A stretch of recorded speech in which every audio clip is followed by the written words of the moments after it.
Here corruption gives way to nothingness. Here the past echoes forward. Take this, says the horseman's mother, and you will find my lord.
Alright. Oh, fuck me. Hello.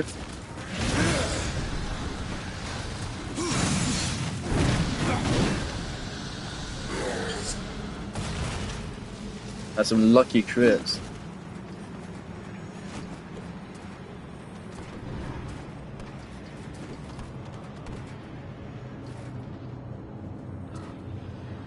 Alright.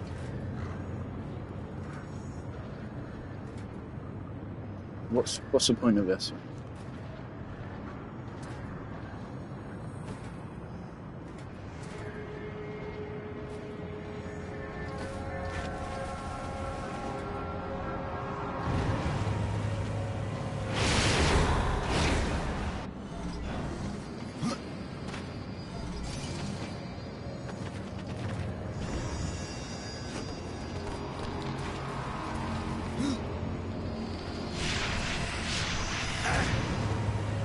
We can totally get that death grip. We can totally get that.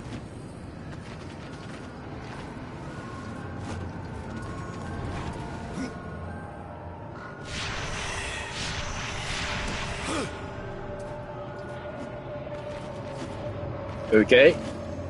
I don't know if that was intended, but we did it. God gamer.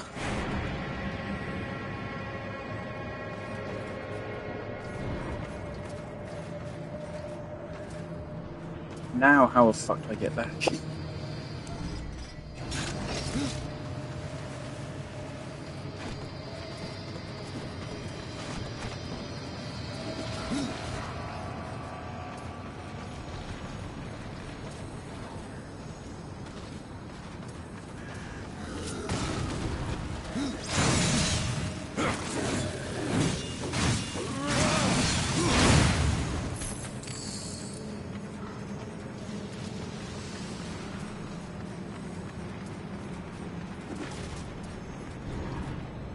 If I remember correctly, there's only 2 different types of demons. I think I like fighting both of them.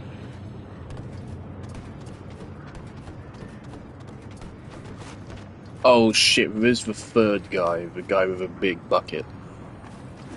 Oh, that's how he was supposed to do it. Right, well, I found the interesting way.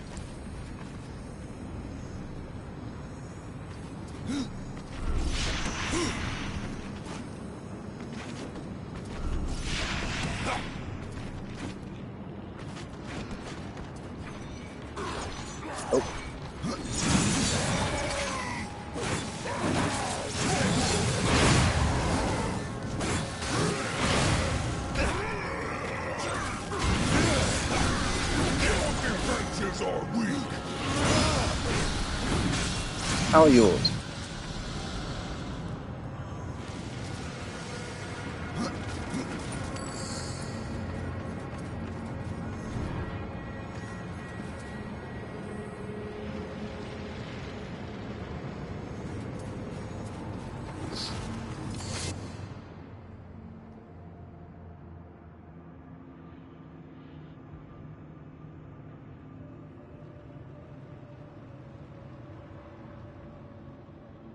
Reliable.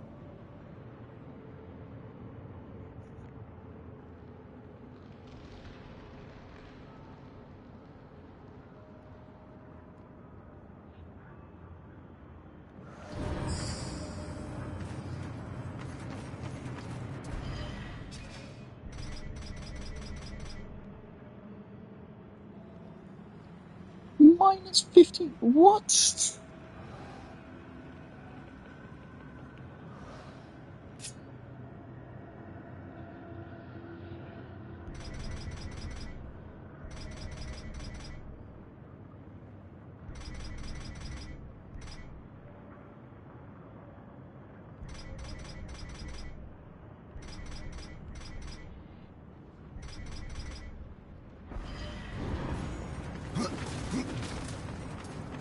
Might have to go pay off for this in, man. Do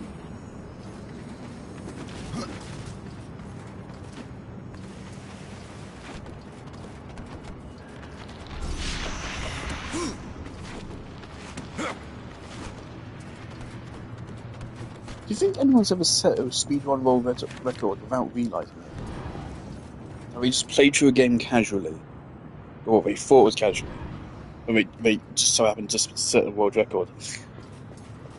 They're just that goddamn good.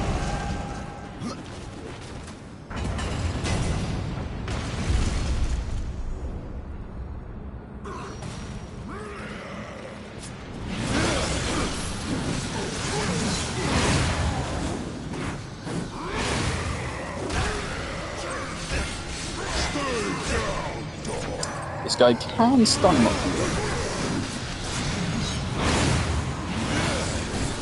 And in this game in particular, stun locking is really annoying.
As you can see, the Soul Item was made, you're not supposed to solve it until way later in the game. That fucking sound. Literally lock onto any of them.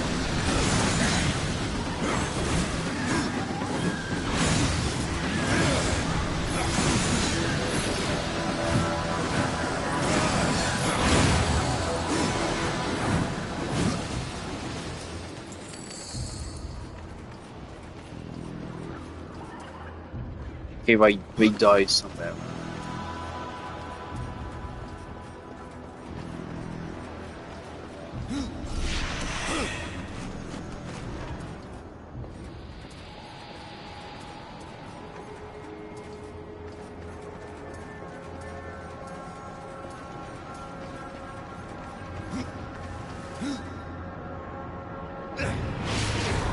I 100% believe that's possible.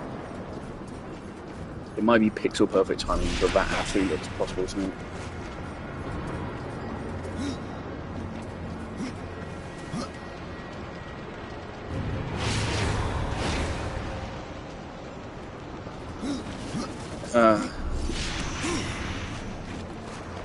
Let's leave it.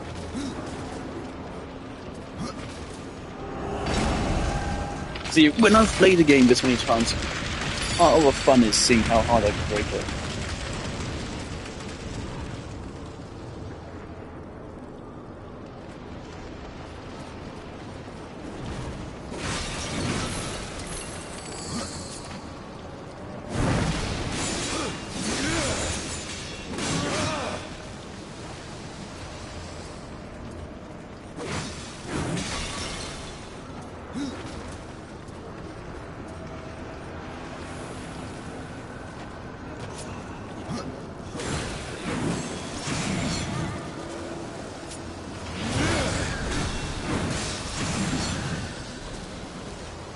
When we hit level 22, I'm probably going to equip Rose Health and Wrath Steel size.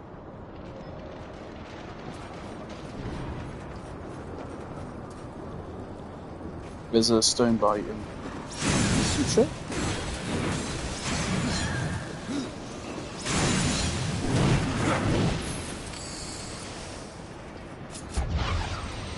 Oh, it's done.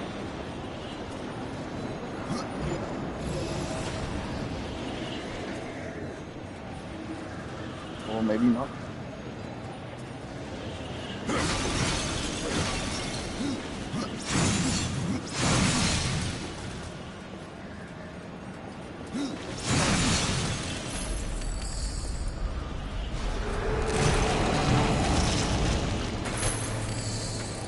Why should he start giving us bad loot?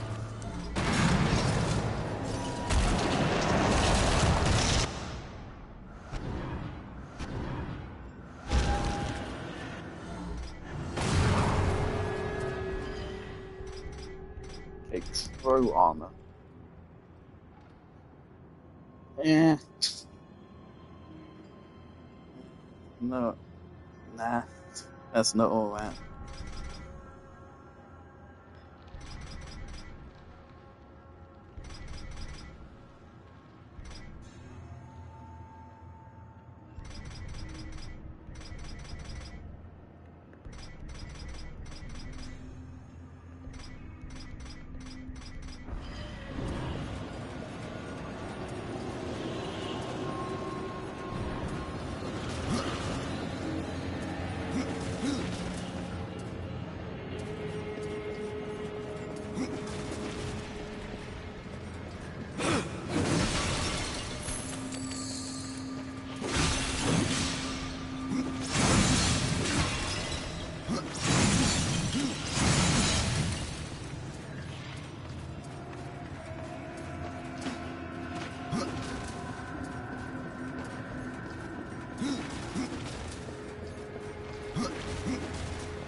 I don't remember if this dungeon actually involves any regular portals.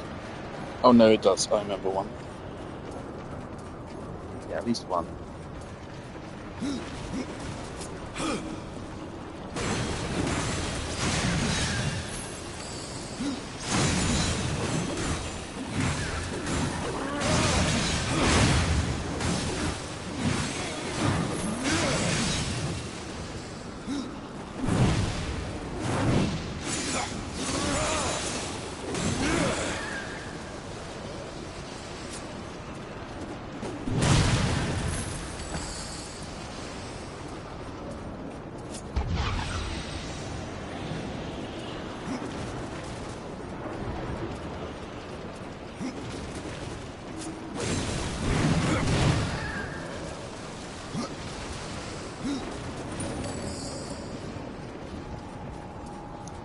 Not gonna get, not gonna hit 100. I don't think they're gonna hit 100 before the game's over. That's just me.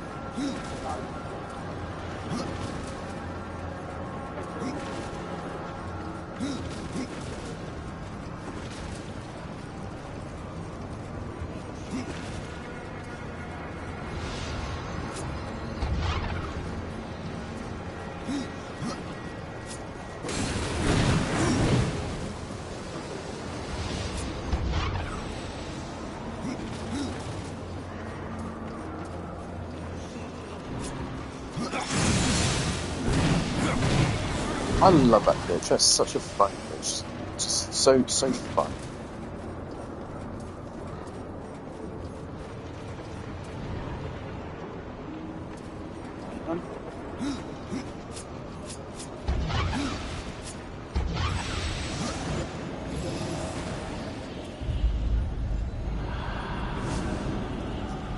This guy. This is probably the enemy I hate most in the whole game.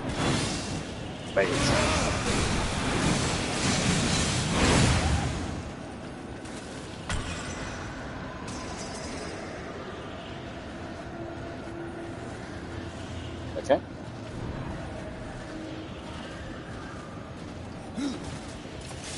That went way better than I thought it was going to.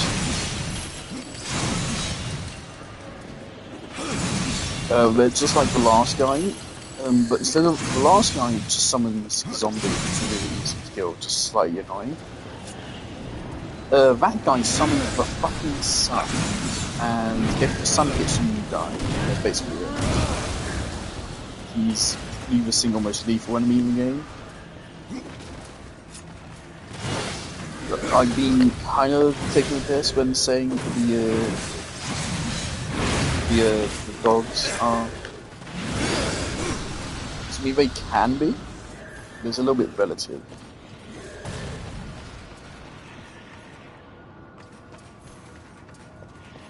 Have I managed to shoot?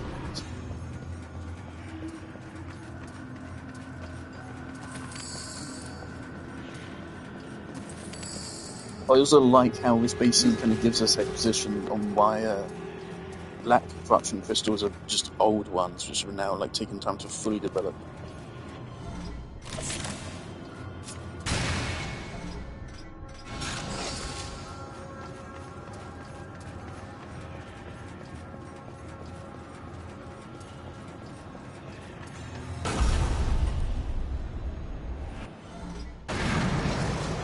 Oh shit.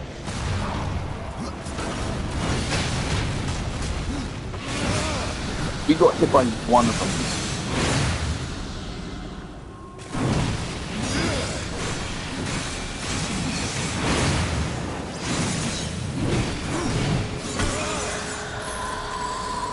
Yeah, these guys do a lot of damage.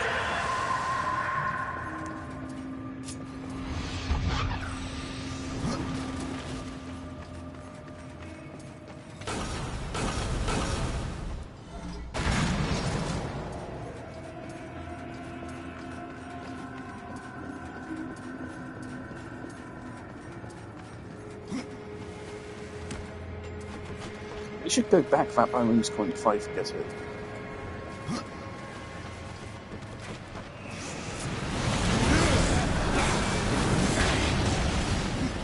One hit from that did that much damage. And it fires like a fucking 10.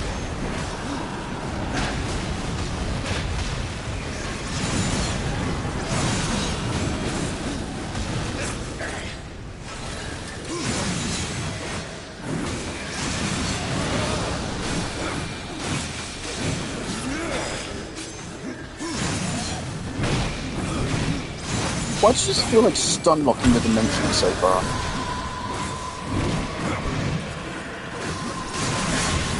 That's basically what this feels like. Every enemy just tries to stun lock us.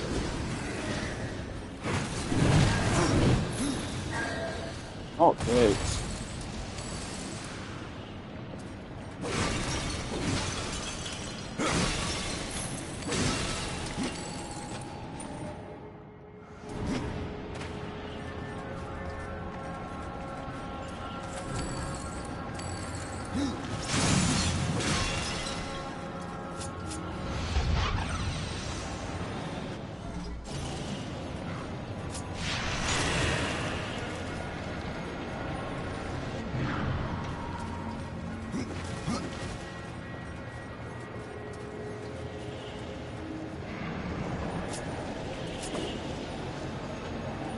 Okay.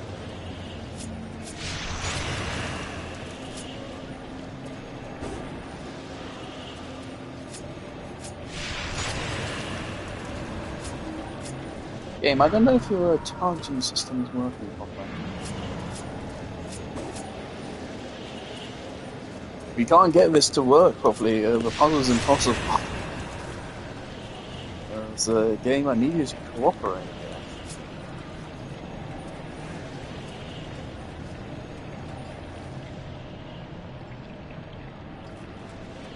Actually.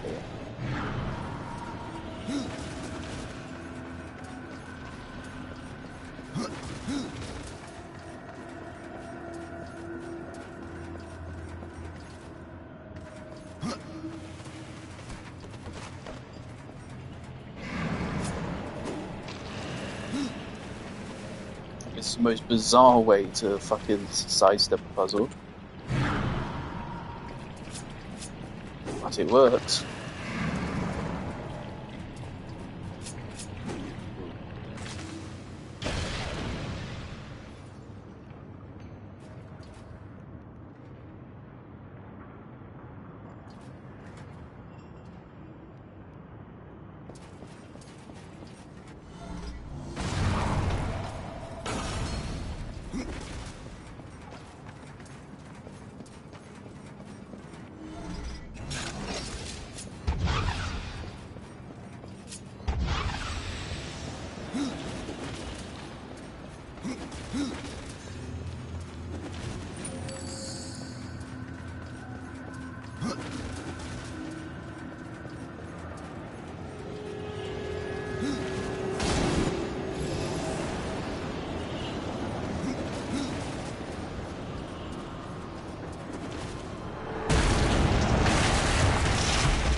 Interesting.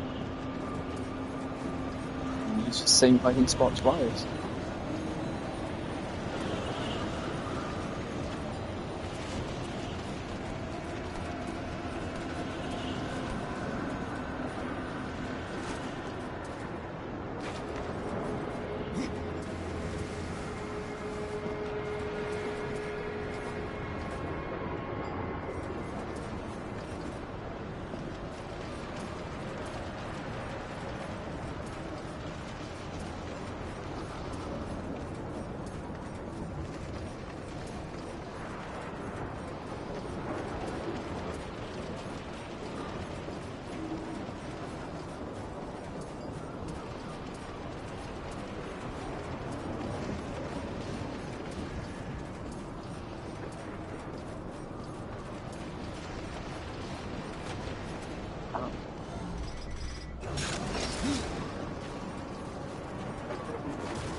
Not great.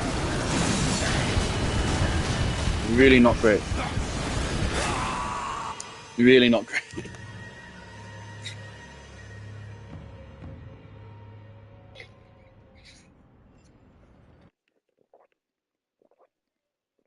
That enemy would be a lot more tolerable if this wasn't a section of the game which required you to switch off of Death Grip. Because Death Grip obviously counters them moderately well. Because it forces them out of their cast animation. Then the other problem is that then first of all then forces them into their counter attack. Oh, they don't have the counter. What? That's what we did. The game's trying to fucking kill me. Why are you changing the lock on? You're not supposed to do that.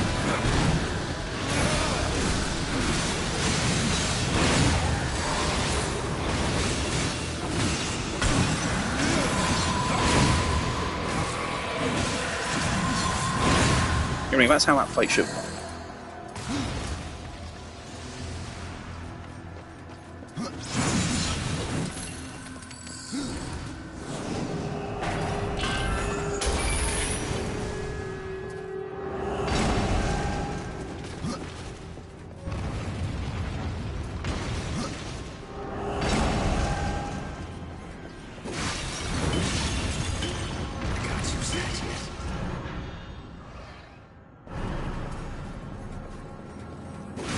I think I've done a good job. I've been honest about the start since the start. But this is one of my favourite games ever made. Yet I've also been critical of it plenty of times.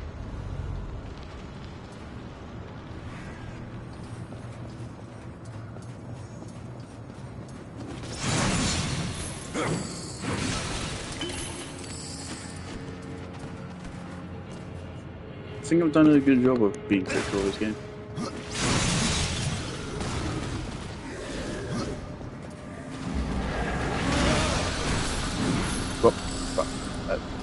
Dead.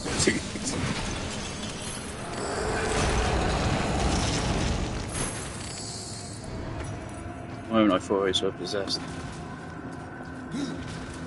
Is this deliberate? Why is the loot game just gone to shit?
Okay, we'll take a look around before we start trying to sequence break.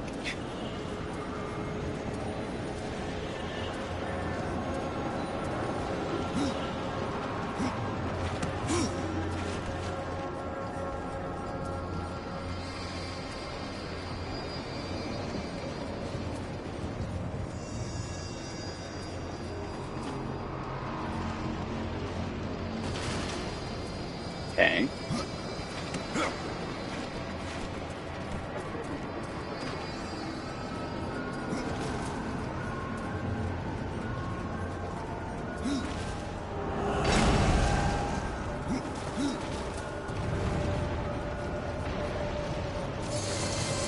Ah.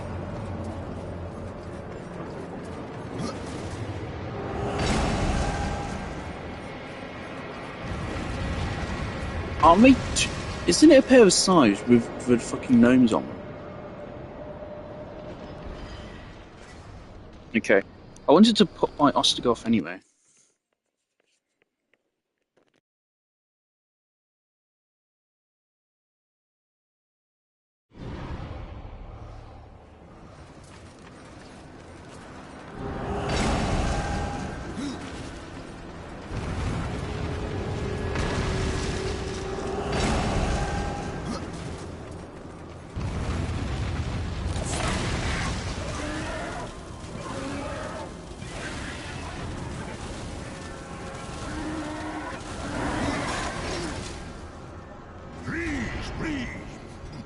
Take a look. Don't actually remember what I wanted to sell to him, but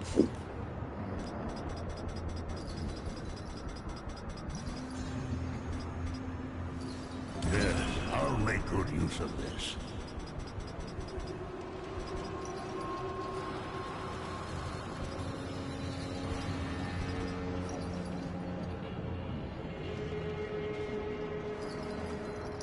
I remember a couple of attempts in Crucible where I would get Wrath and Health Regen gear, and just like, if there was a particular wave which was really easy, or if I had one really easy to dodge enemy left, I would leave that enemy, get them to low health, and then just switch to full Wrath regen stuff, and then just wait till my health and Wrath regenerated to full, and then I'd kill them to proceed to the next wave. Cheesy?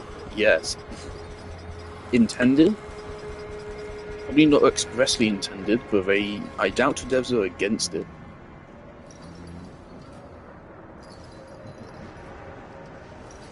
Things, this gives a lot of arcane critical damage, but no arcane critical chance, which is problematic. I mean, there doesn't seem to be a lot in the game which gives you arcane critical chance. Aegis Guard gives you 20%, that's good. Not much else. There doesn't seem to be a lot of good sources of arcane critical chance. Chant highly RNG dependent.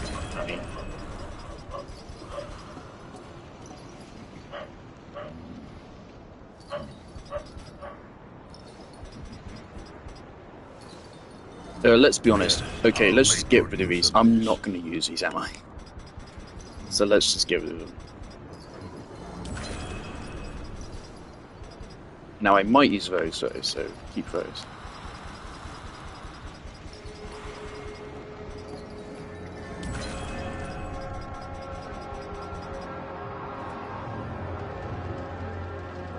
So most likely not going to use these.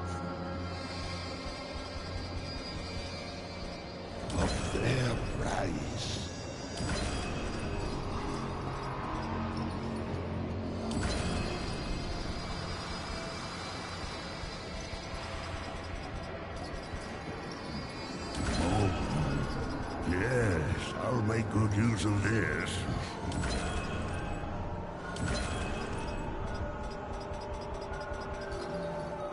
A fair price.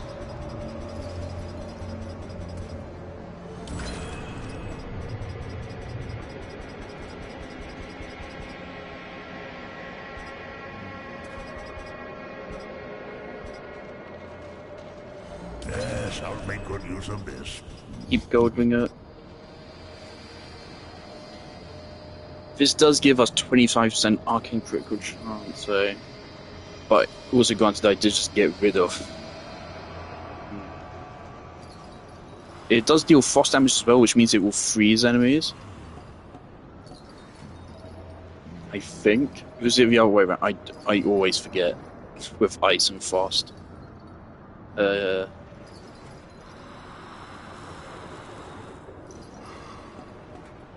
Regardless, I mean...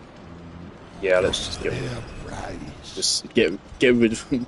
Not because I want to get rid of them, but because I want to get rid of the debate in my mind. Whoa.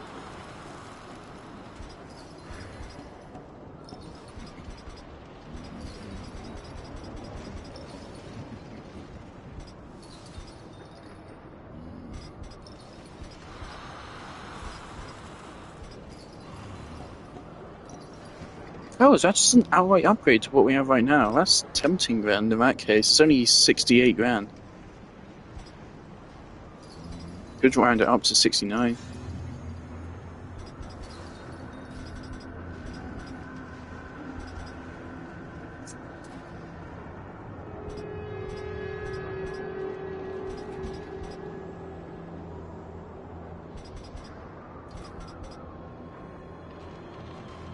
It is actually a little bit tempting. We could get that. Defense, more health, and more strength.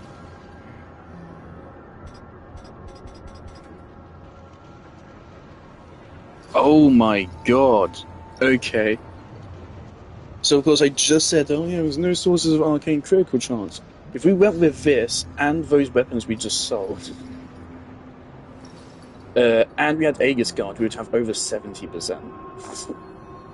That's a pretty good talisman.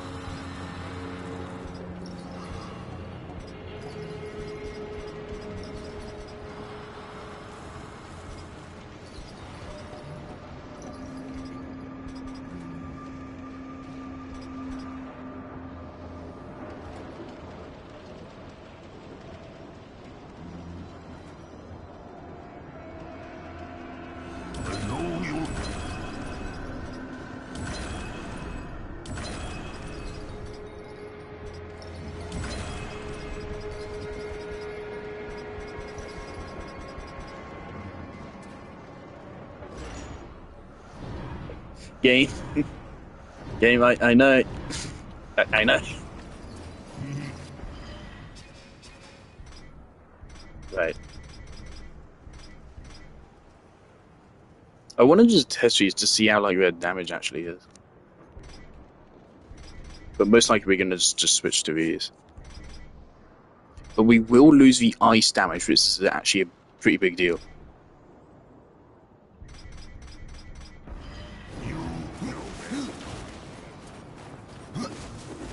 And see, we're going to get things from Nomad. Might also just immediately sell these. I think they're just size.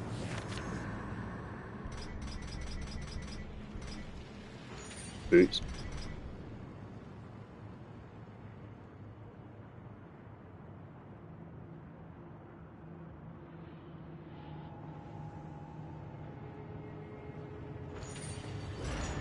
Nomad. So if you're a complete nomad. Yep. It's literally just fucking gnome. What?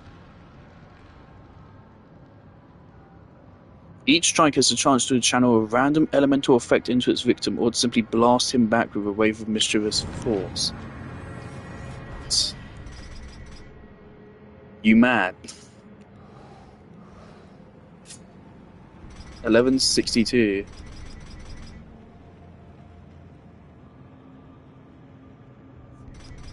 Okay, we need to get rid of some size, obviously, here. Something has to go.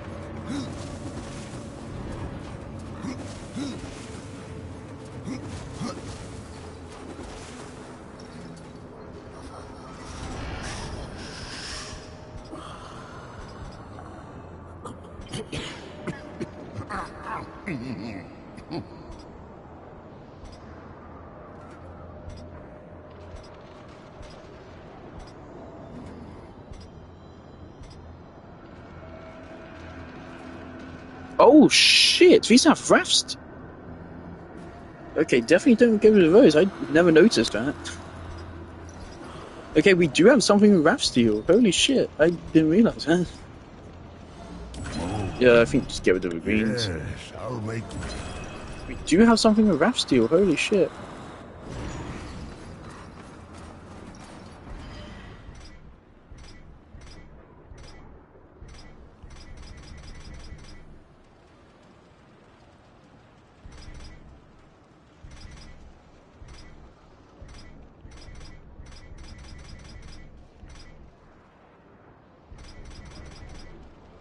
Also, quite frankly, I think I might buy that talisman just because, again, being able to give out arcane crit chance, that would mean that if I wanted to, I could go for the arcane build. Fair price.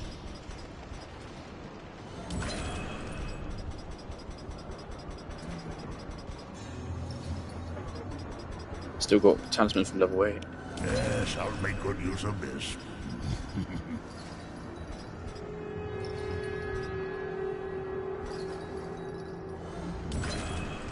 Also, if I were remaking this game, I would absolutely make possessed armor pieces a thing. Absolutely. We have 6 skill points.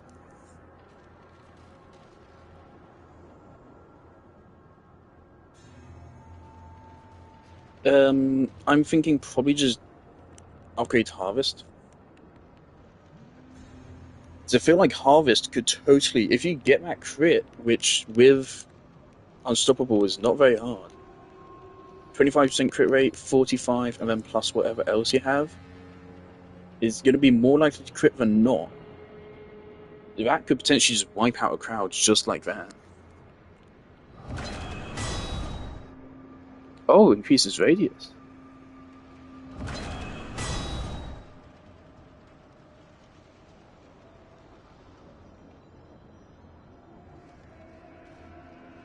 Also, this increases the chance of scoring a critical hit on enemies struck by a Harvest. This makes it sound like it's a debuff, rather than just increases Harvest crit rate.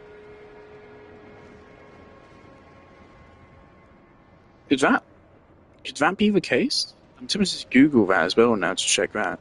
1,800, 505. Yeah. So it's definitely comparable in terms of damage. Yeah, I don't care that much Reaper energy, so I'm not going to upgrade that, but it's there.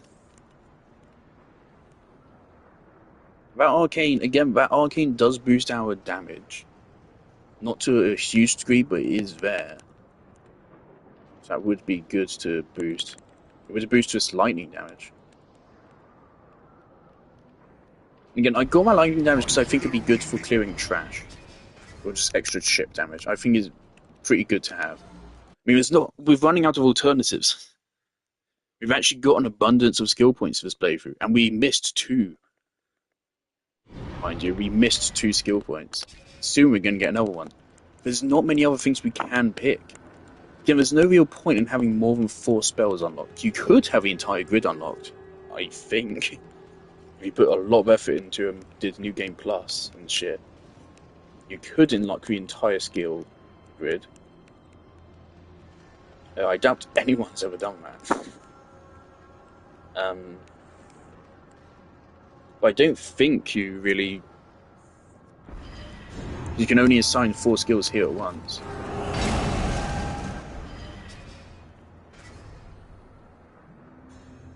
Oh, it didn't save our location in the dungeon.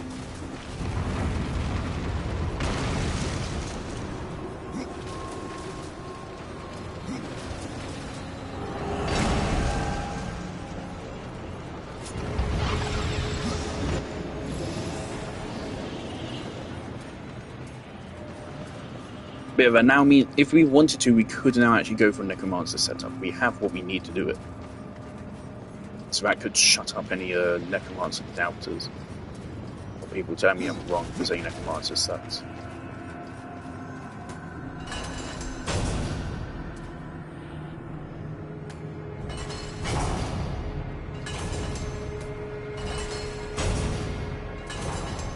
Okay.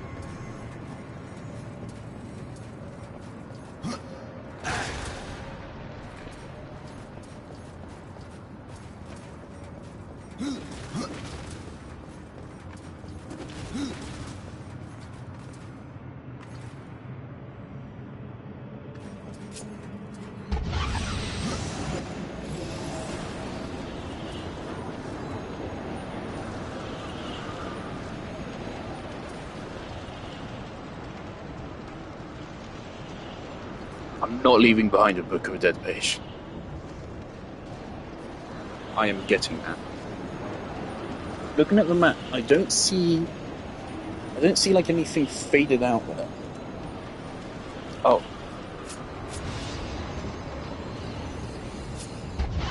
That's just really mean. That's just really sneaky. There's one thing about this portal here.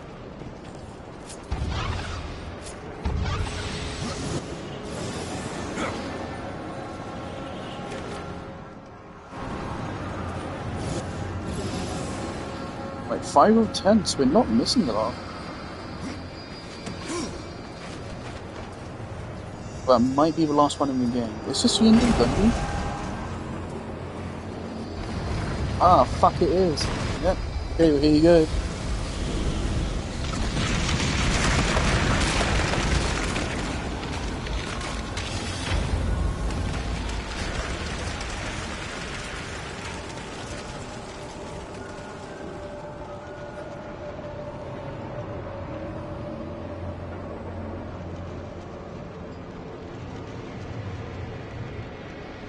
Right, Samael. If I remember correctly, this might be my favourite fight in the whole game. I really like this one. I mean, I really like all of them. I think all of them are fantastic, but this one... Same kind of Stone Sim Crucible. This one is saucy. This one has context and power behind it. Not to mention another banger soundtrack. I hate saying banger. Samael. He looks so cool.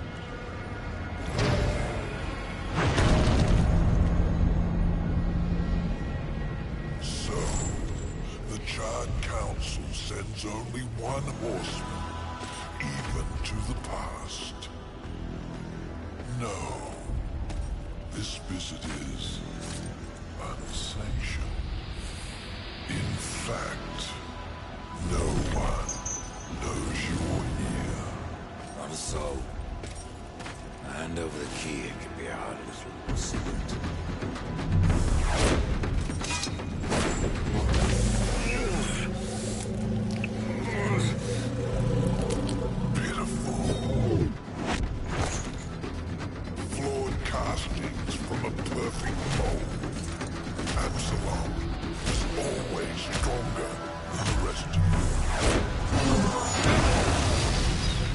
find me strong enough, Samael.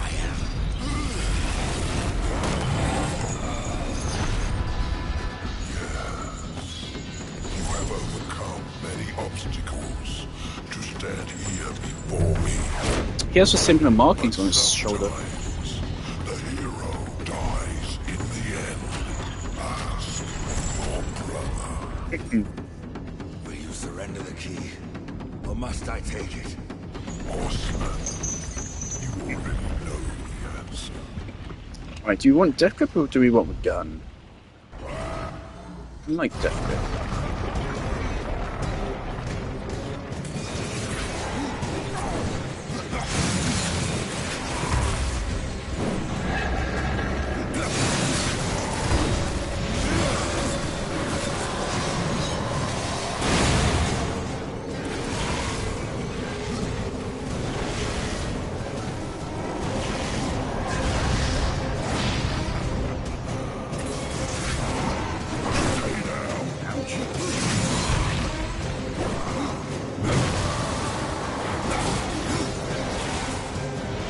Howard.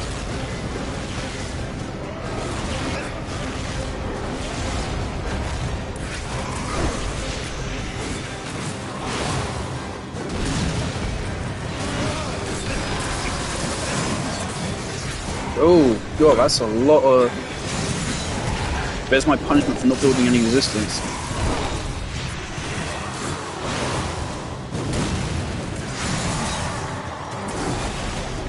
Go to hide again?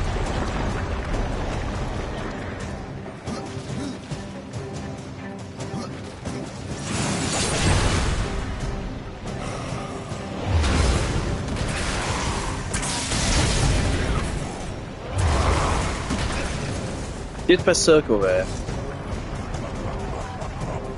I don't know if I succeeded or not.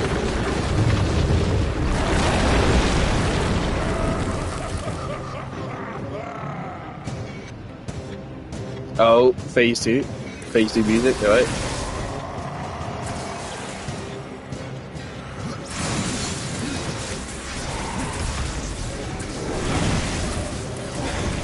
Ouch.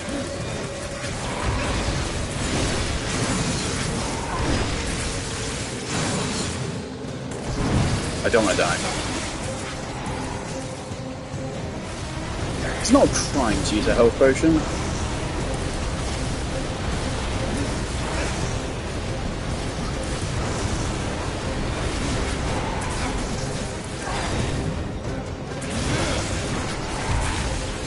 Okay. Oh my god.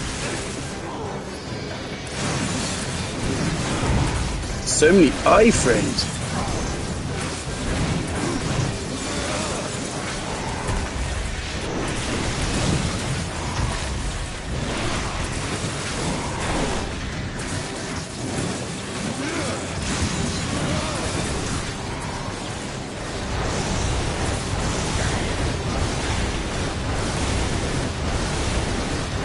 Okay, the hitboxes on those are bullshit.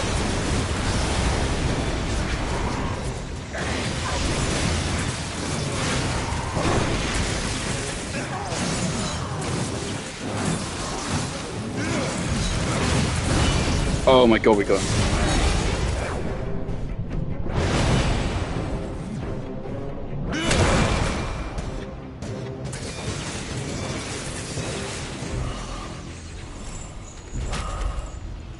Interesting. Perhaps you'll succeed after all. Either way, it will be quite a show.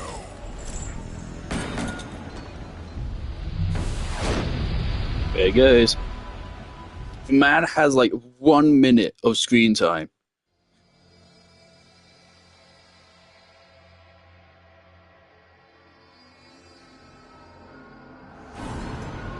Man has like 1 minute of screen time, yet he is the most badass character in the game.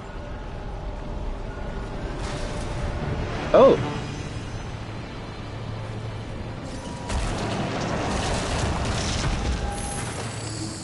Brilliant. That's what we get to take on the final boss.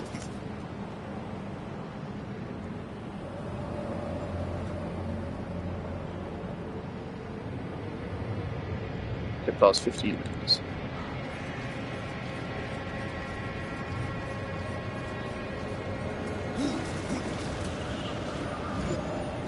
Okay, now please give me a level up.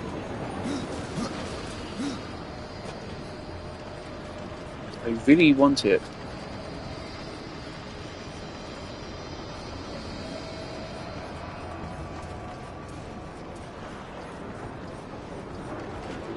Well, I like the game establishing your time travel rules here. So changes don't happen until you've gone back and made them.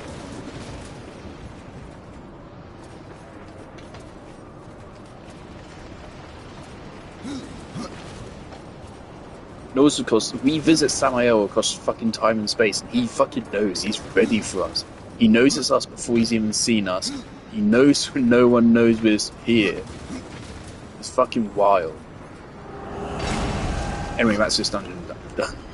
Not as long as I thought it would be. Right.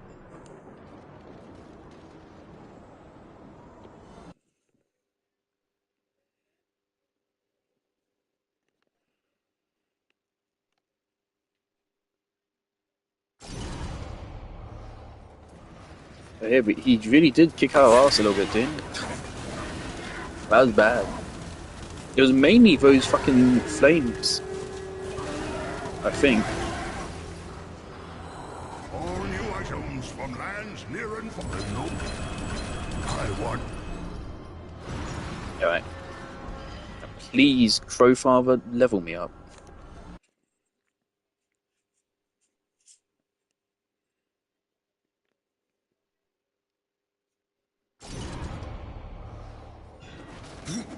I have the key, Crowfather.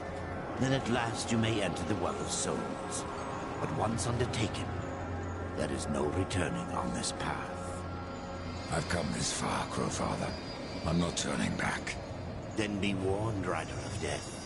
A dark presence guards the well, and the seeds of corruption writhe within. Well is corrupted. Yes, but not the nameless kind you have faced thus far.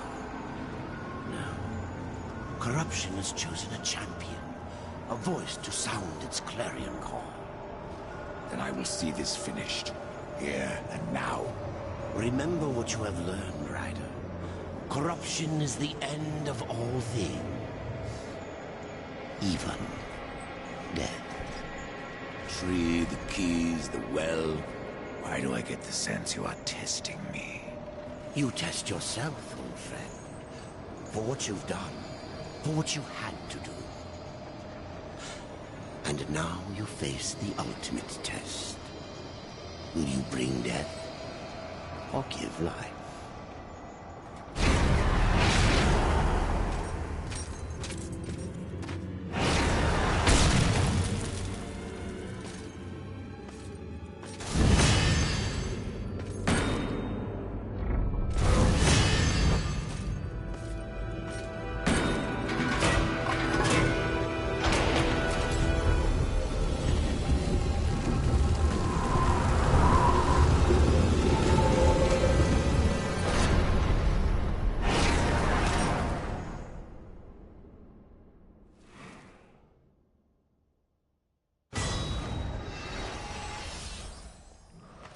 You. Alright, what of those?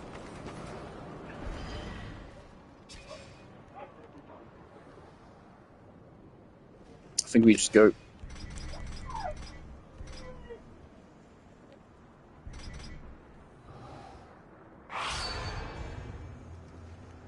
Because something to note is that status effect will not help us against bosses. Pro size.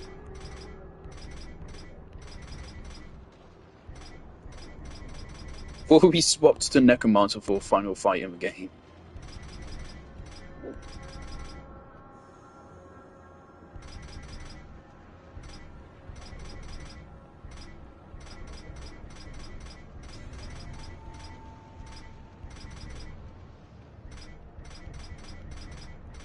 I mean, here we go. Here's our all our collectibles basically upon completion.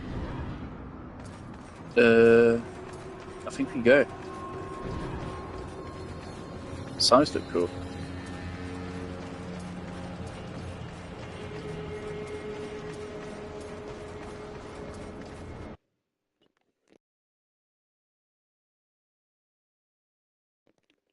Finally, after another 20 hours, Root of Corruption trophy earned, we are now finally in the Well of Souls.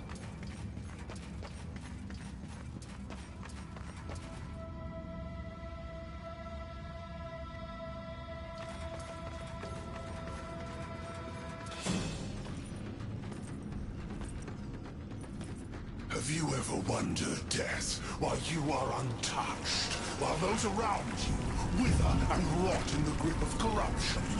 Could it be that you are already blackened by the sin of betrayal? How can you defeat that which seethes in your own heart? You cannot stop me without forever damning your soul!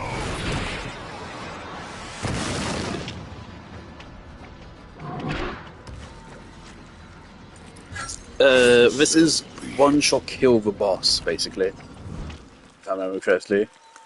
He can fuck you up. Avatar of Chaos. Oh boy. Right. Oh boy. Right.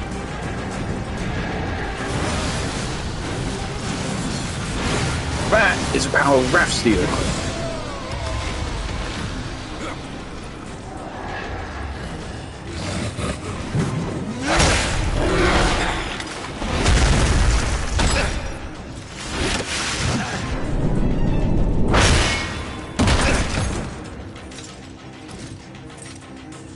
If I remember correctly, he is surprisingly squishy. He goes down pretty fast. Also, he's bigger now.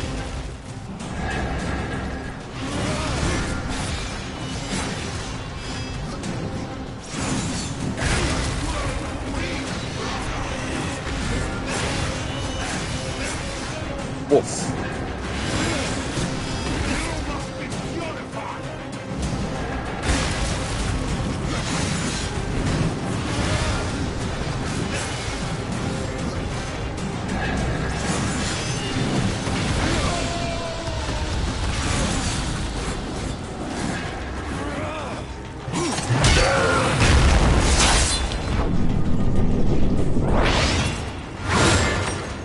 I remember in my first playthrough, I killed him in about 10 seconds flat. These animations were longer than I didn't get to see like any of his moveset.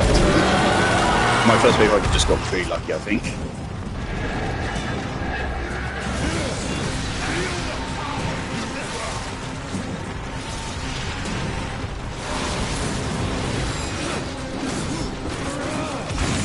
Look at that Wrath generation. Bonkers.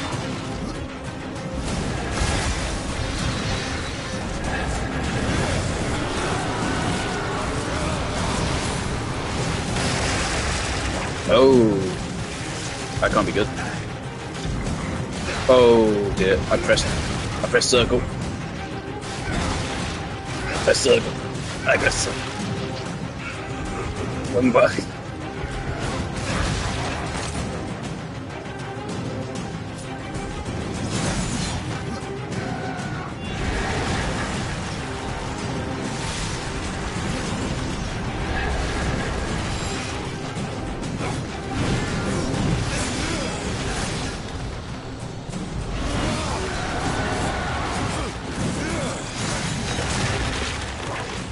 Okay.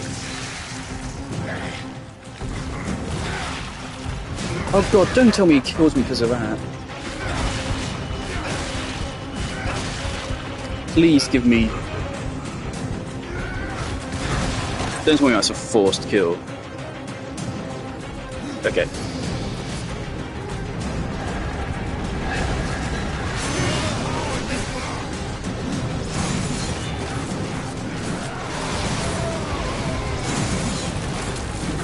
You're done.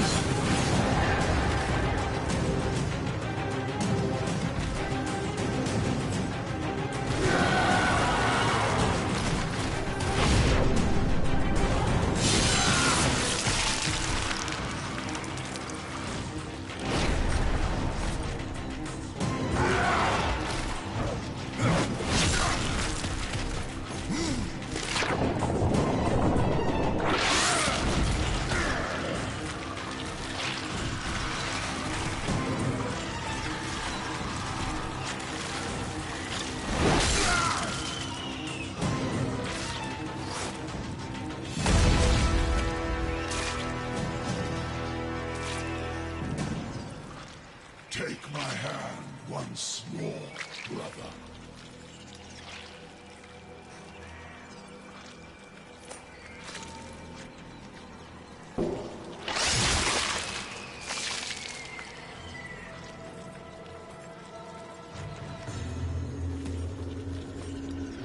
The Big Boss Trophy earned. The developers, they've played a video game. They've played Metal Gear Solid. Oh my god. Killed Absalom. Stopped the corruption. I stand at last at the Well of Souls, with no idea what I must do next. It is quite simple, and yet most difficult. I'm in no humor for riddles, Crowfather. You may tap the power of the well to return the kingdom of man, or you may resurrect the Nephilim. But know that choosing one will forever doom the other.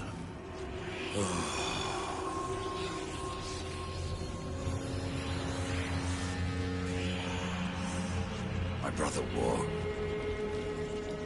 I would protect him above all. To return man to the earth will require a sacrifice.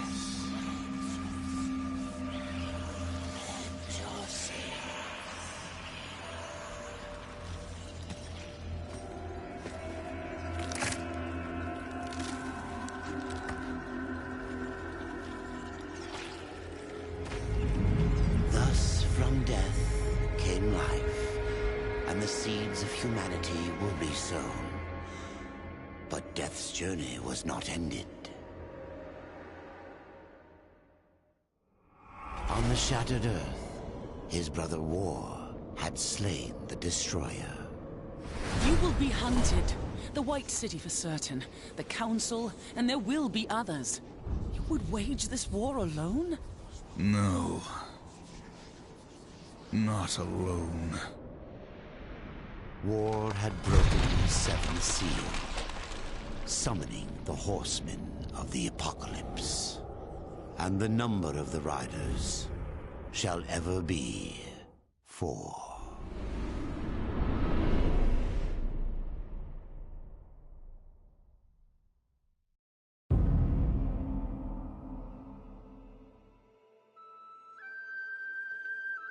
Fucking epic.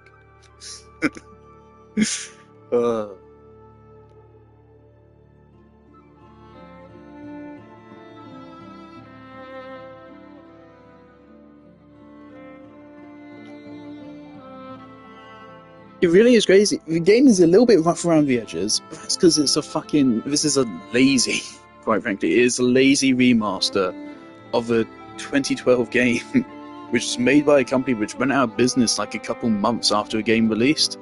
I think it was a couple months. It was not long. A year at most, I think. I'm pretty sure most of this game's sales came from the publicity of, oh shit, this developer went out of business after making the game. It's such a damn shame. I wonder where all these developers went, because just because a game developer shuts down, it doesn't mean all the people who worked on the game suddenly no longer exist. That talent still exists, and they would presumably go join other game development companies. So I wonder if I'm not going to go through the effort of fucking going through all these credits and Googling all these people. Plus that'd be maybe a little bit weird. But I'd love to hear if these people moved on to other dev teams. Or maybe when the company got resurrected, they came back. Because of course, the company got resurrected and is still alive today.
Airship Syndicate, right? Is this it?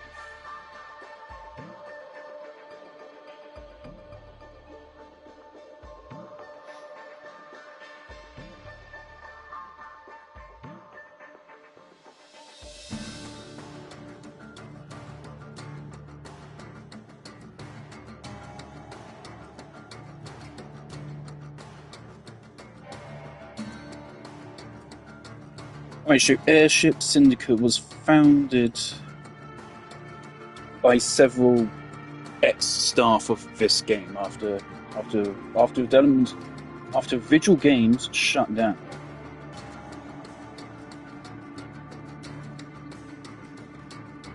I don't know the whole situation. I don't know how it fucking works.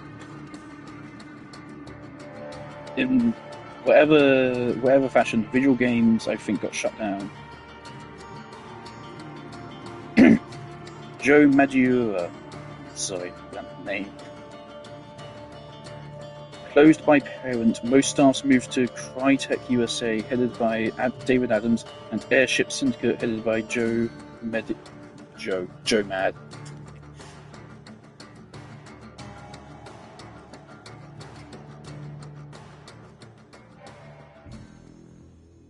Right, so yeah, basically Airship Syndicate, and then there's also THQ Nordic, right?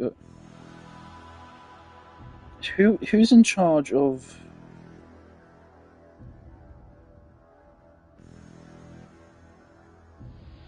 What's the game called? It's something mutant, biomutant.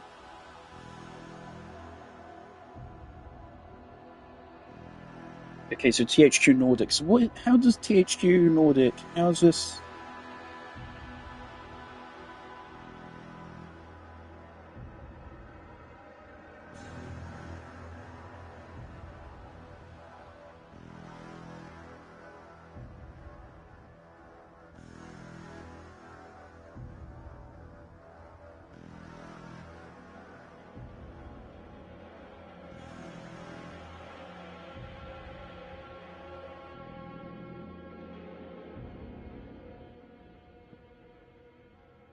Right.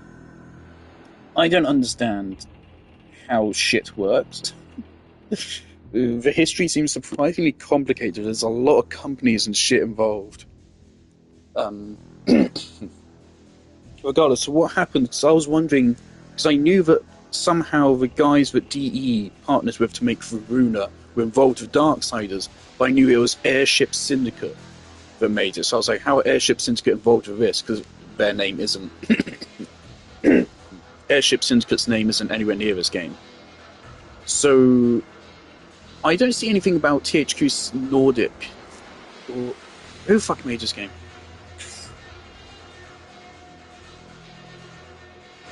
Who made? Oh, here's Darksiders 2. You are alone, Lilith. Where are my Nephilim? My prince, The end war is upon us. Yet instead of the army you promised me, death has returned man to the balance. I await your punishment. This time, Lilith, you will get no pleasure from it.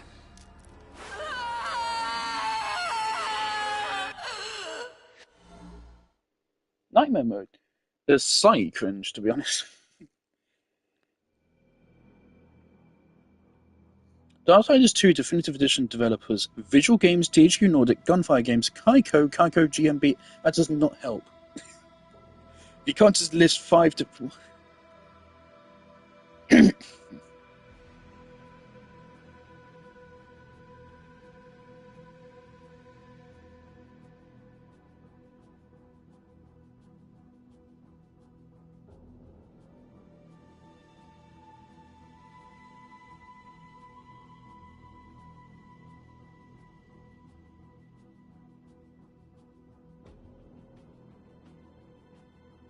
Holy shit.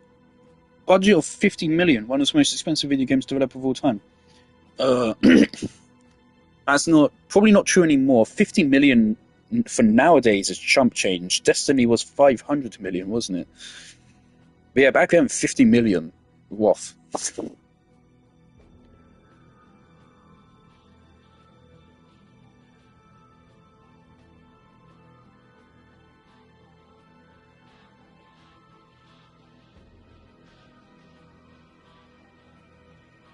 So what's Darksiders Genesis for last update in the franchise we got?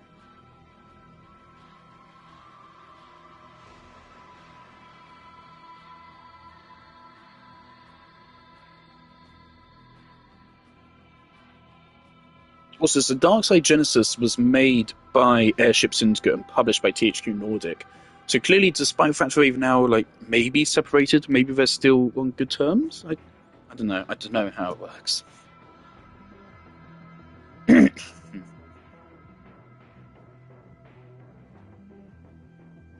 I have played a little bit of Darksiders Genesis. I played like the first 2 or 3 missions, I think. It's very different than to this. I liked it, but I didn't like it that much. It's universally agreed upon that Darksiders 2 is the best Darksiders. Universally agreed. Can I... Darksiders, here we go. Wikipedia. I'm searching through Wikipedia.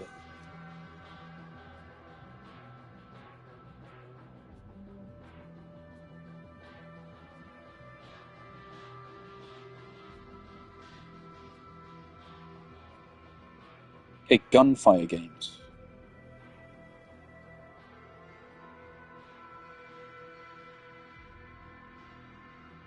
Alright, that I recognise that logo as that shows up during the booting of the game.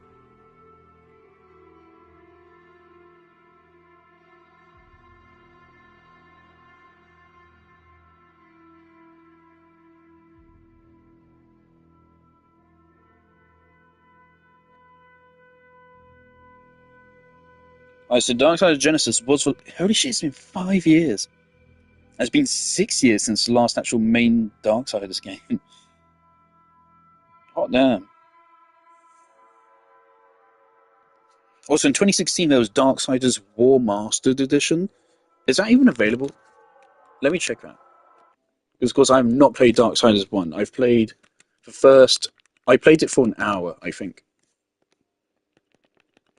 I'm just typing Darksiders.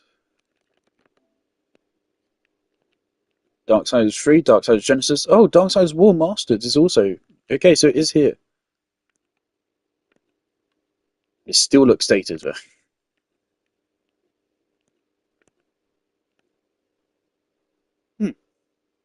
That looks like a Makers.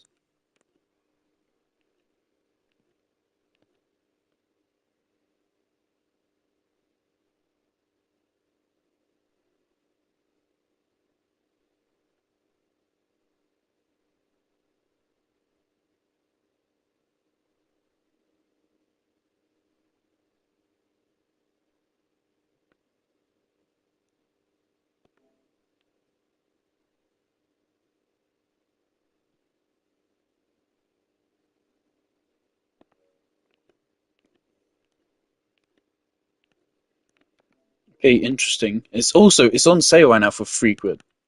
And Darksiders 3 is on sale for £7. My wish list is full. Fuck you.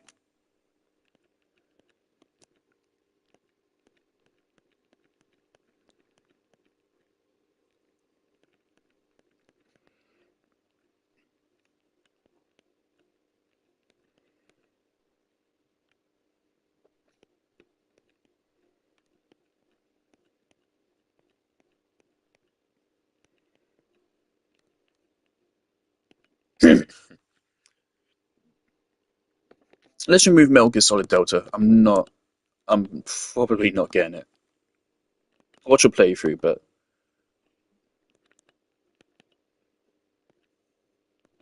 Oh, why is a Crucible a fucking DLC for Darksiders 3? Come on.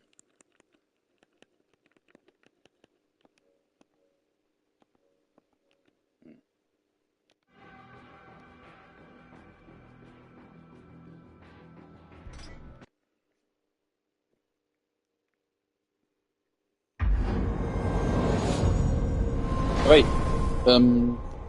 So yeah, This has been the unfortunately, journey so this far. does do the thing which I Lord of the hate in a Black game. Stone has vanished.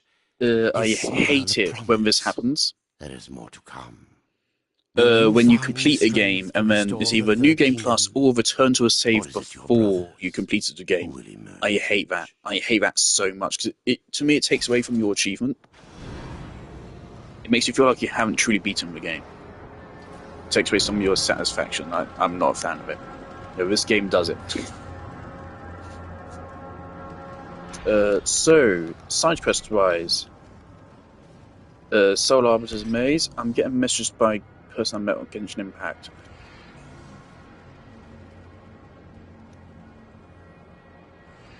Busy. Right, the Scar. Maybe we should go do the Scar. There's 5 Book of the Dead chapters left. Some of those might be in the Scar, actually. Right, we apparently missed quite a decent chunk of stone bites. I don't know if any of these are in the DLC. We missed the Bloodless, because who the fuck cares? Right, I'm thinking we go take on the Scar.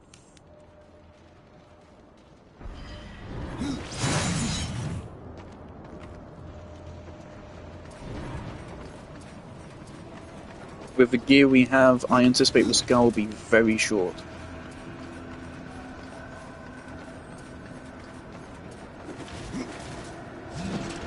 Well, I mean, most of the time in dungeons is spent doing puzzles, not fighting.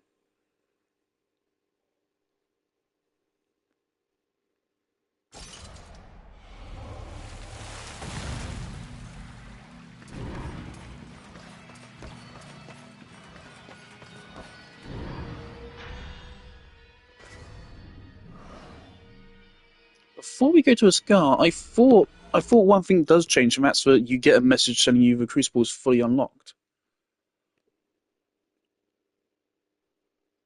That's the other thing. I did say I would like to complete the Crucible. Don't know. Do I have higher priorities?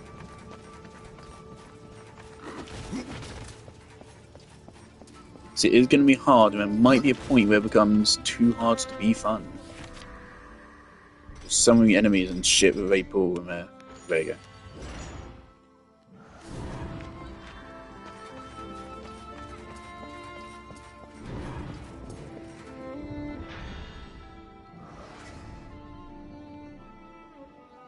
Well, do you unlock stage 4 in New Game Plus?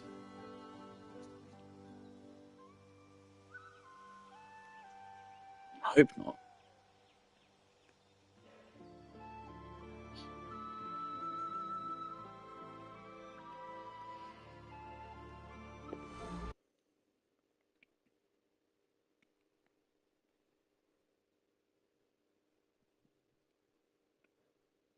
Yeah, so if I were to remake this game, first of all, I'd increase the inventory capacity.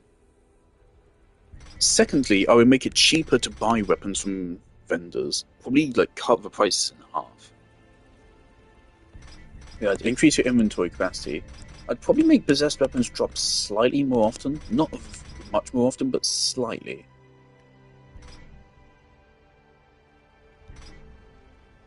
I wonder if we would have had an easier time if we just stuck with this weapon, because like that's a good bunch of defense. Yeah.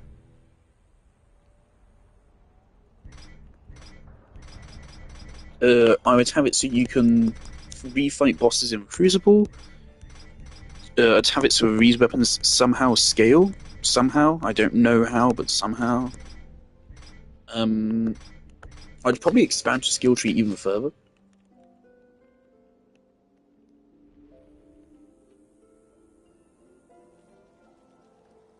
I'd probably fill out like every single blank space for his inventories here.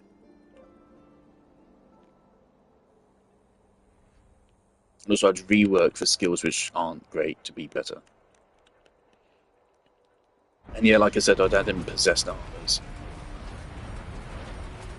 Because build crafting is a big part of this game, but unfortunately a lot of it is just down to RNG. Which is the same problem for Genshin Impact.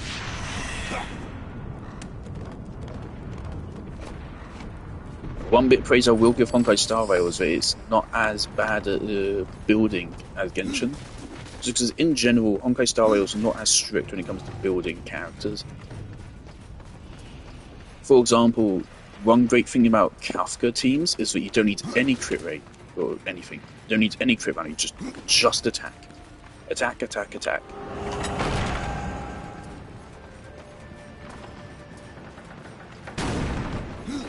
Yeah, this is a pretty fun dungeon.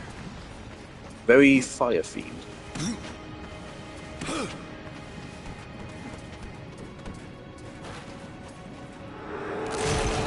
It's for moving a scale.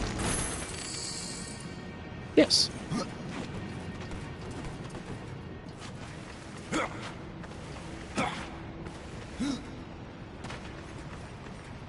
However, boss drop probably isn't going to.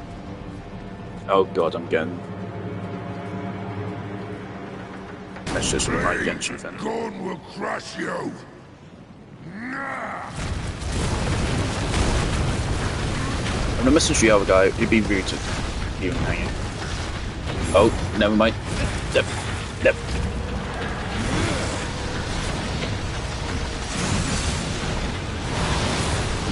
Waff.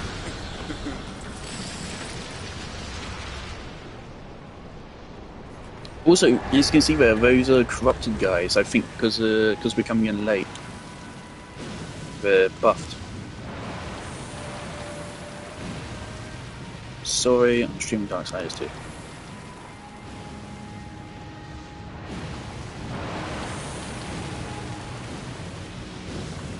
Of course, I'm just not back keen to play with you.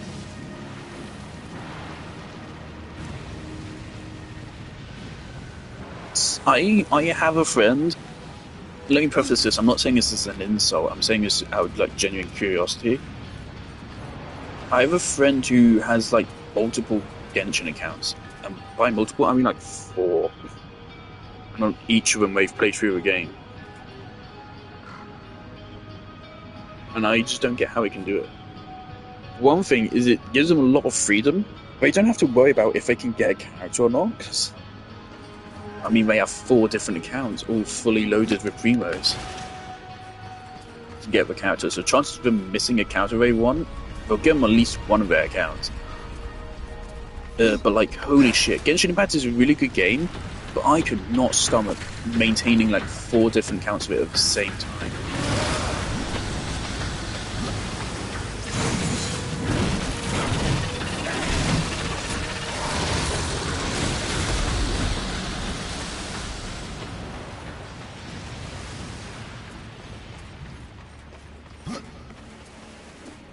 Unfortunately, the puzzles here are going to be a little bit basic. Because again, we were... No.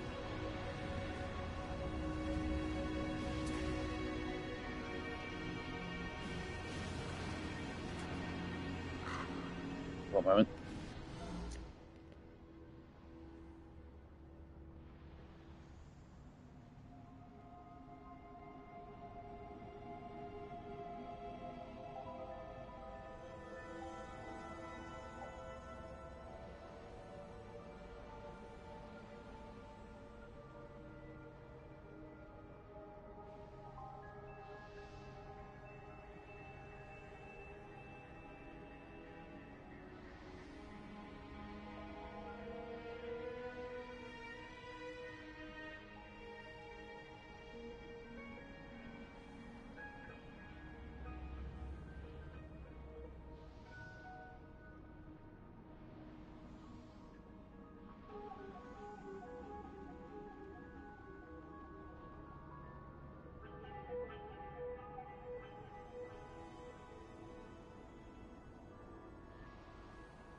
Ah, it's just sick.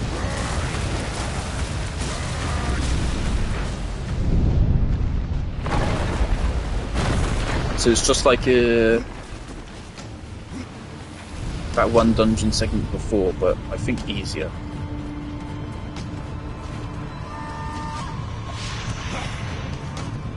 It's surprising how a game only really does this twice. It's kind of the obvious idea.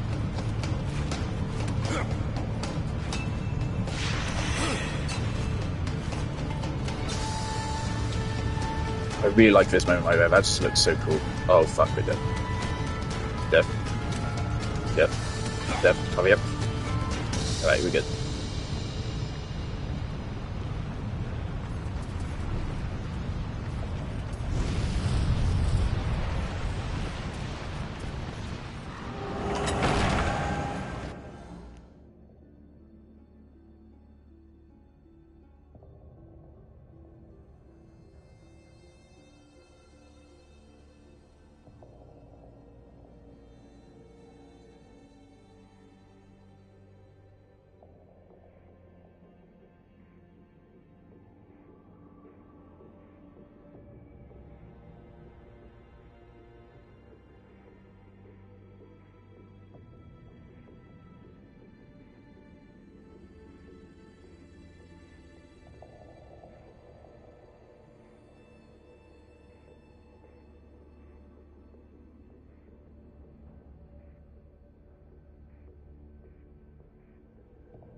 It is fun to return to Borderlands puzzles after a while away from them, right?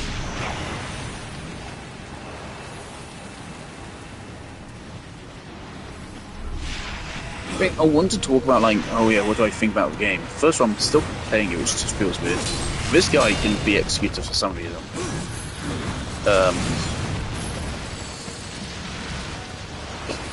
Don't know what's going on there. The thing is, I feel like I made my views of this game very clear throughout the playthrough already.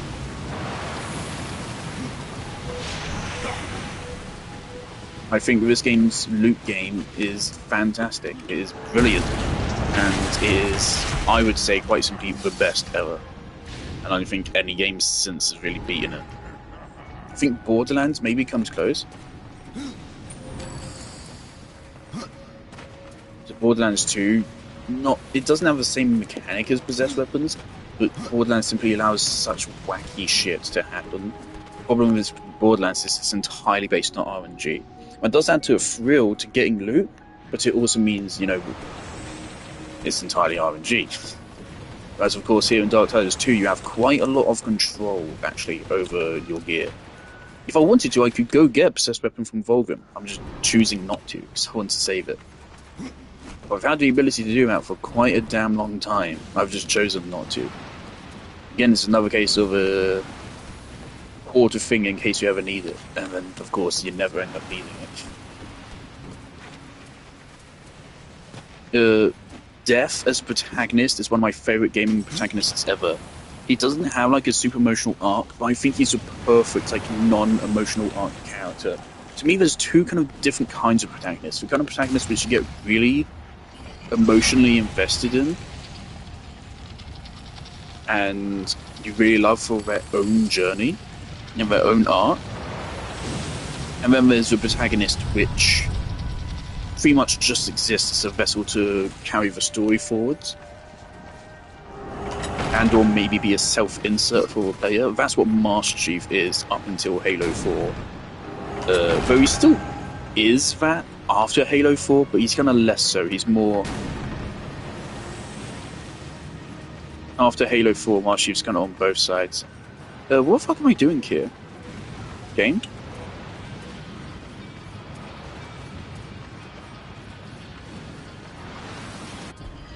This is back where we came, so there's nothing through there.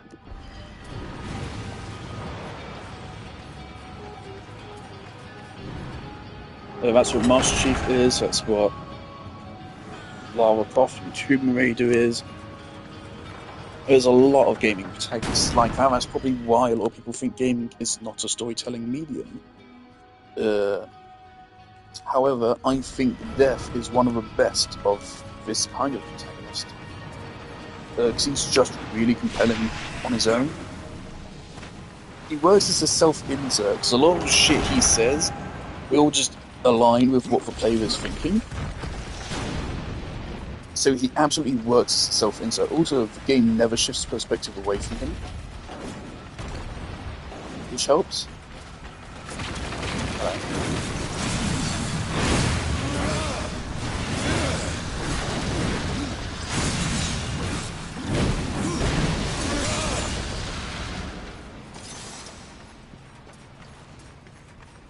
He's so incredibly well voice acted. I think Death is... what? I think whoever guy, I forget his name, sorry.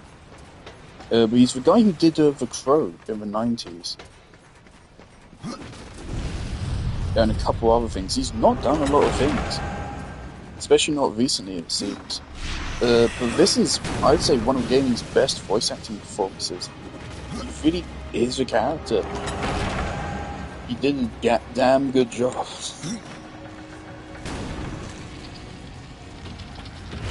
So voice acting is half of Death's character. I am getting very confused over what I should be doing. And these enemies seem to be bugged.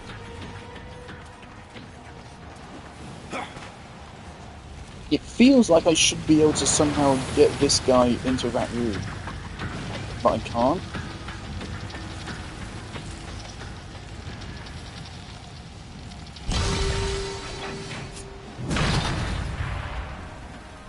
Got a key.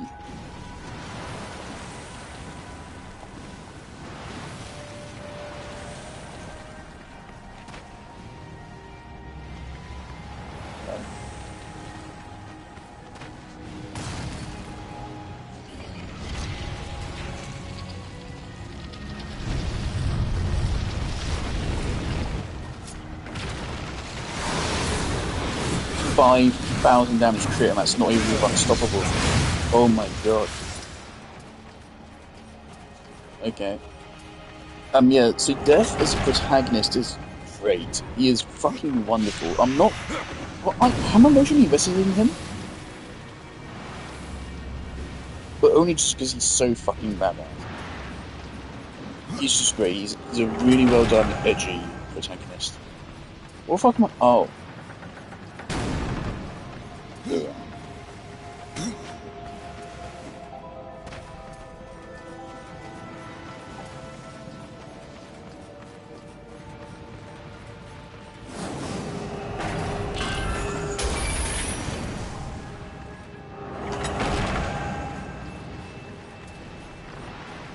But I mean, there's a reason why Death was one of the first characters I got as a statue in my room.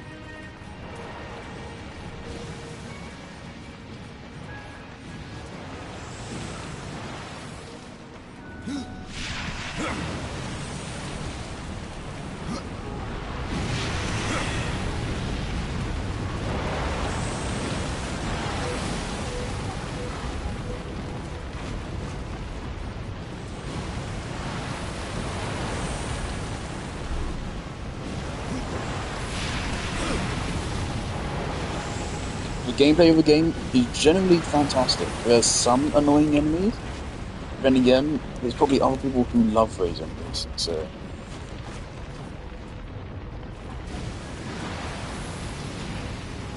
Me saying I find them annoying doesn't mean a whole lot. The puzzles in the game, the dungeons, are all fantastic. And I think there's a single puzzle I dislike. And there's a lot I really, really like.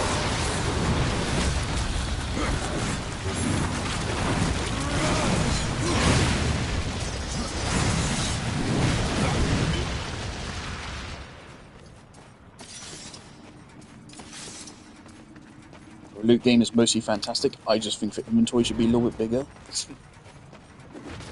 The game does encourage you to just hang on to shit.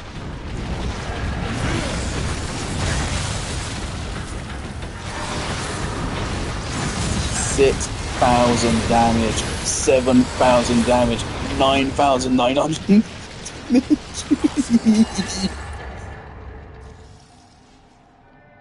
Oh my god, that is bonkers.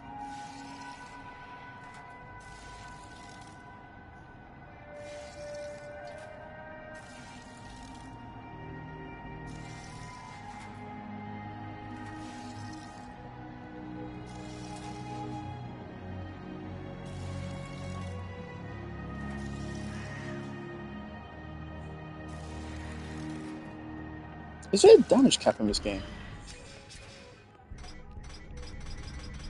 If there is, I feel like it's probably just 9,999. You almost hit it, probably. Oh, there's a parkour kit.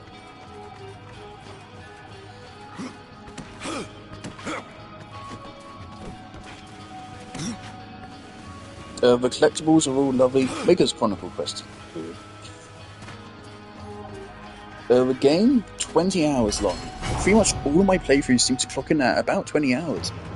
So I think it's perfect. I think difficulty-wise, the game is very, very good.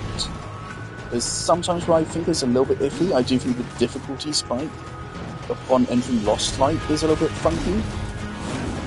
But I think that's probably like the game's worst crime in that regard.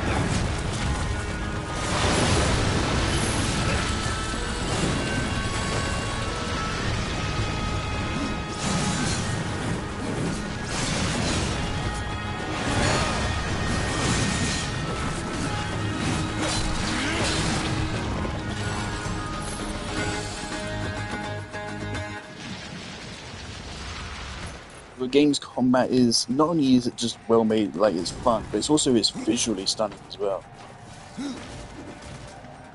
Not to mention, there's numerous playstyles. Like, I've consistently stuck with maces. Of course, you can also go for bucklers. I suppose you could say, yeah, maybe more weapon variety, more secondary weapons. I don't think you could ever argue that Death shouldn't have scythes. Scythes should always be an option. But I mean, Fury in Darksiders 3 uses a whip a lot of time. So maybe we could have Death with a whip, which would be fucking badass.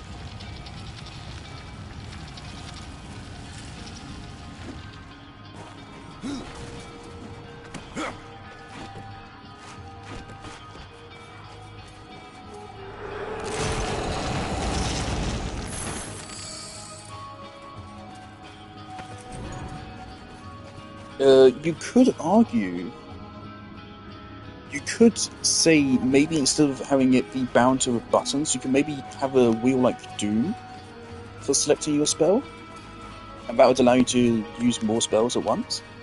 Maybe, but then you also can't turn the camera at the same time. So I don't know, that's debatable. But I think in basically every regard, this game does everything it needed to and then some. The story is very much serviceable, it's all very interesting.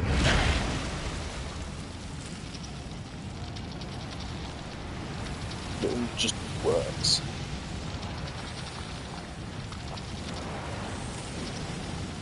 Like, I really want to see fucking Samael in the sequel. The man gets literally less than like 5 minutes of screen time, yet he makes one of the strongest impressions out of any video game character I've ever seen. But there are a few things I would not give up to get a fucking sequel to this game, where it's Death versus Samael, just for a whole thing.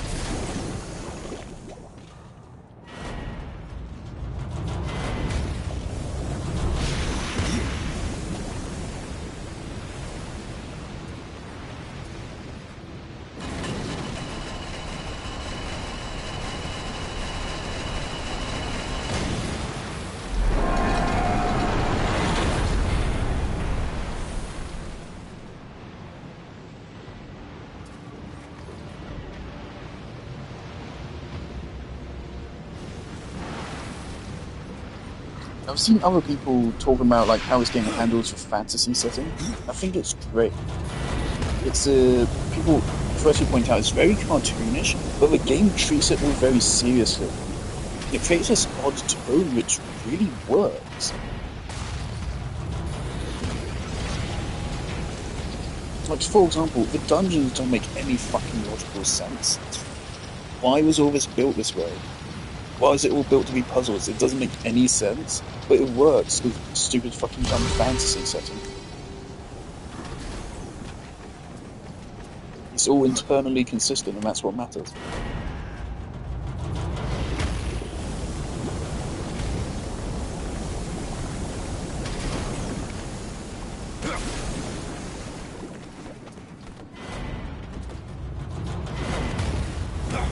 Fuck this up. Right.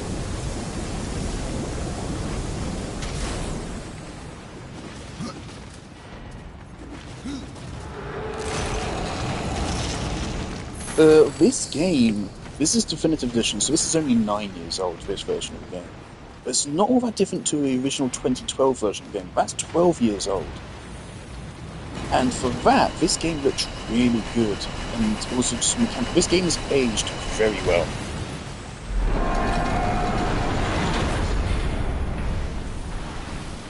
Again, I always say, if you cannot...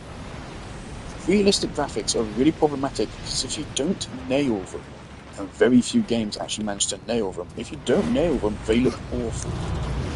Realistic graphics are either amazing or shit. There is no in-between, because that's just in their nature. If you want to make something look real, it either looks real or it doesn't.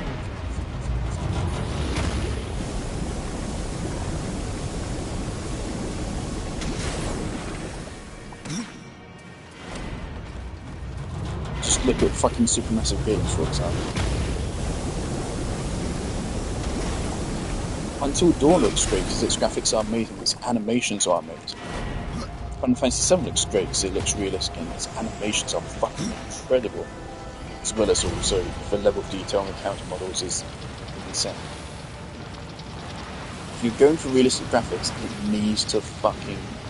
You need to be on it. You need to nail it. If you go for stylized graphics like this, I mean, you still want to do it, but you don't need to... don't know how to phrase it, but you get what I mean. Realistic graphics were either great or shit, or you can excuse them because the game is old.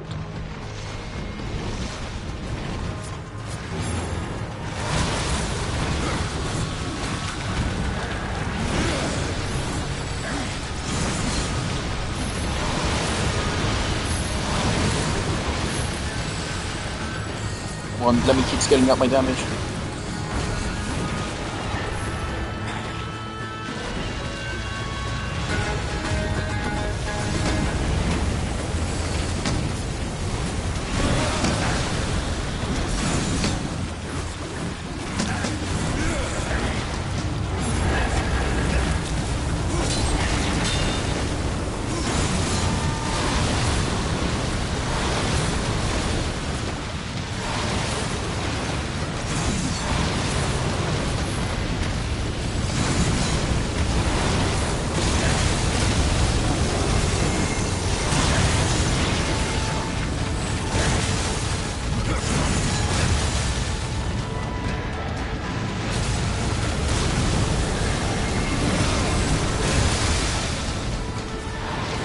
Just look how effortlessly I'm tanking everything. Wow.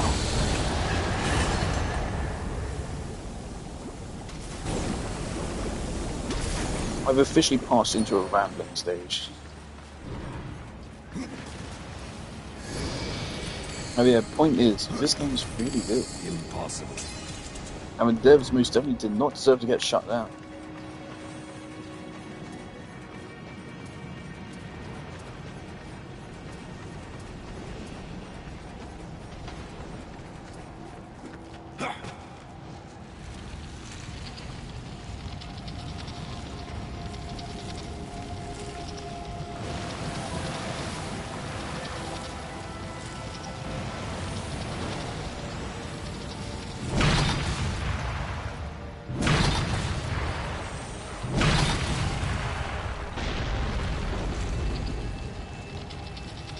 Lucky that bridge is very still.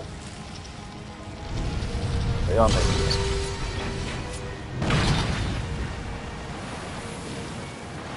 They can now build ships and whack frigates.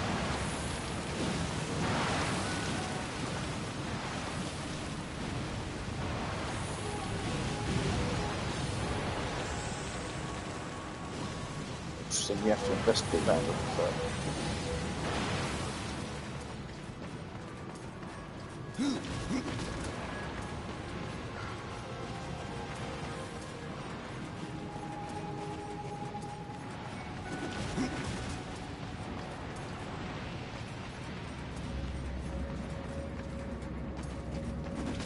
No, this is the end of the game. Which means there has to be some other way to go.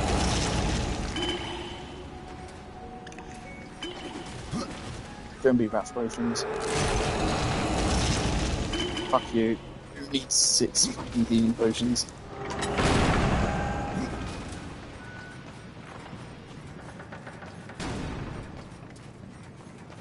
Right, how can I get high?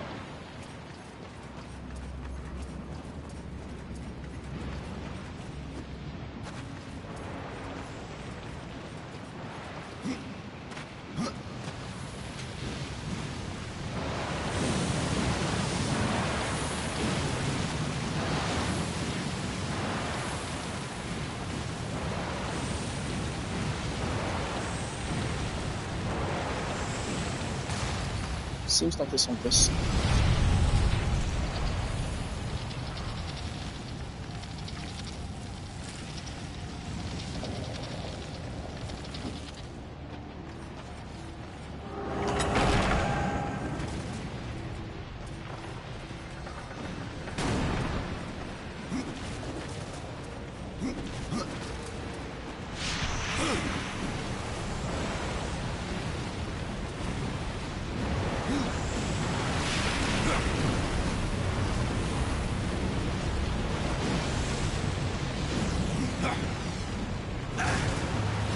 Okay. I mean, that really looks like it's something.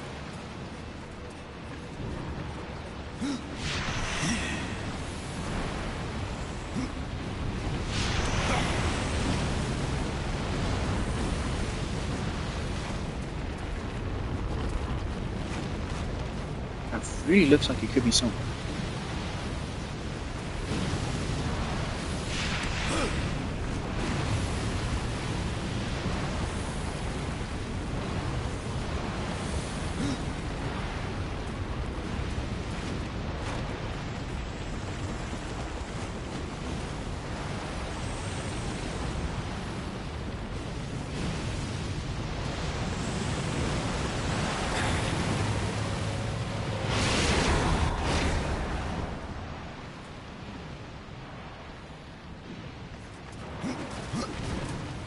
I didn't leave chests behind. I'm not intending to play with DLC today, I don't like it.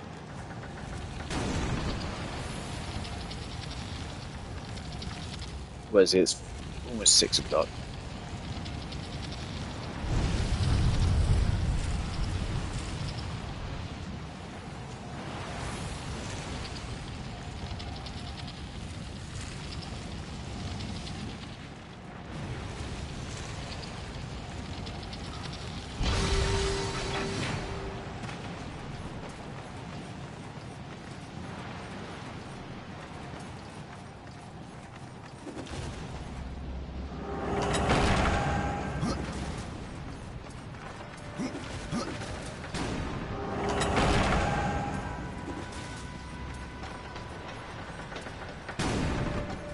These enemies are still glitched.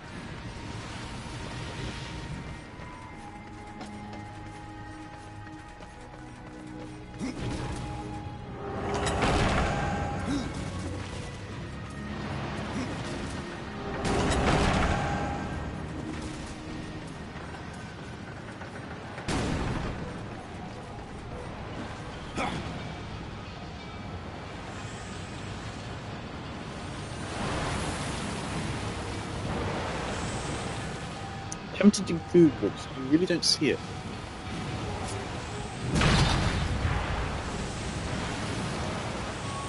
And it wouldn't require a portal gun or soul splitter.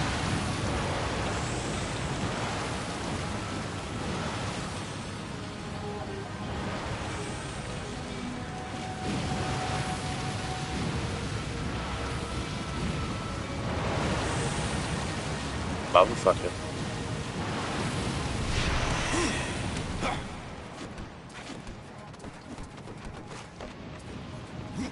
Yes, my god. Line streamer. Fuck you.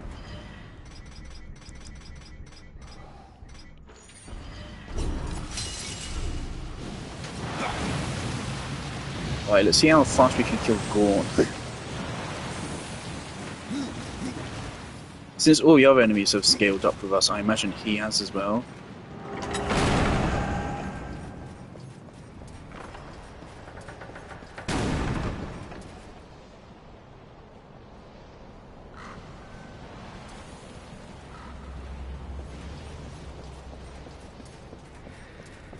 He is going to set us on fire a little bit, so we'll get a little bit spicy in here.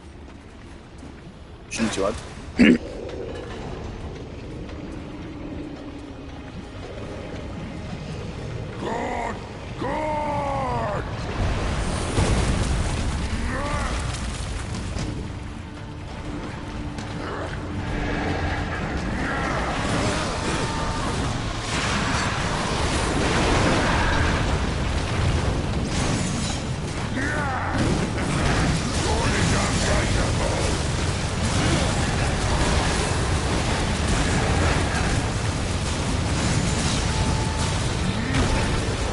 It'd be a shame if I were to ignore the mechanics of this fight.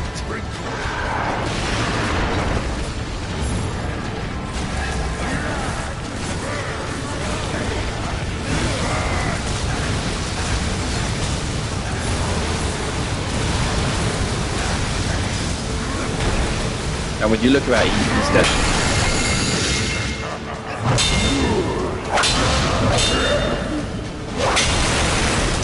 That's what happens if you fight Gorn like 10 hours of gameplay after you're supposed to. Ooh, Inferno damage. A little bit busy in here.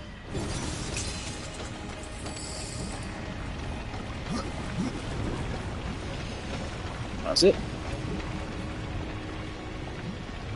No special wallboard.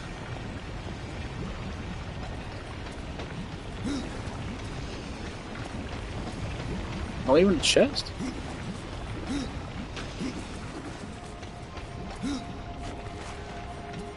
Alright, well, we got him.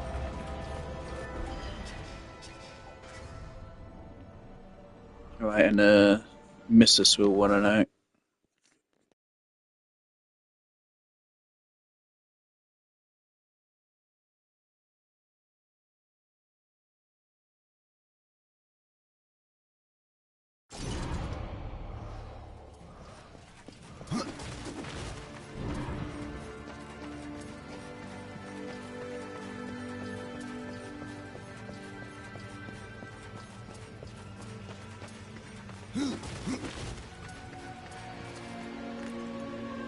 Which was the greater sin?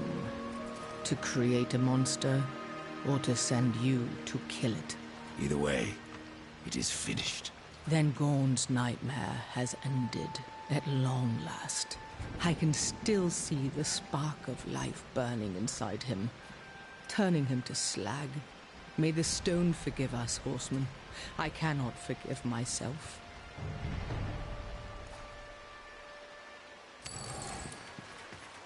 As you reap, The game's just going to give me a skill point. Right, well, we have 4 left over.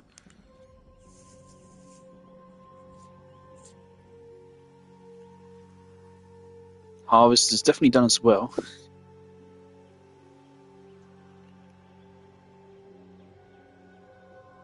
Holy shit, why is it...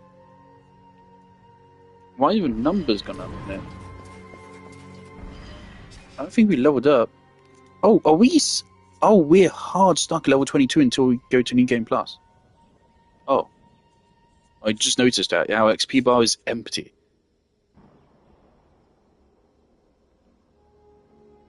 Interesting.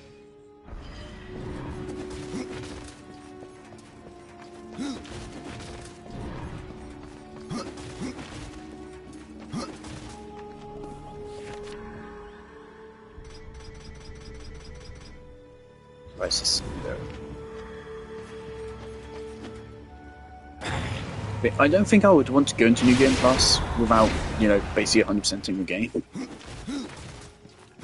If we want to go to Wave 100 and Crucible, we're going to have to, because we only have Stage 3. Stage 1 is 0 to 25. Stage 2 is 26 to 50. Stage 3 is 51 to 75. And then Stage 4 is 76 to 100. So we're going to have to go into New Game Plus to get Stage 4, because we don't have it. We only have Stage 3. Oh, browse around. We have new items. Health Steal.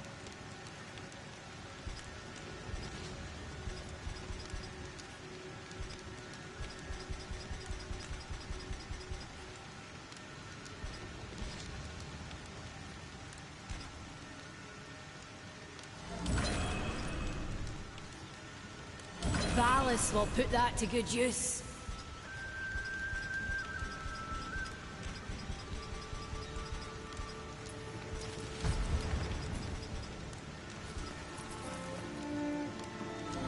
Yep, quite frankly.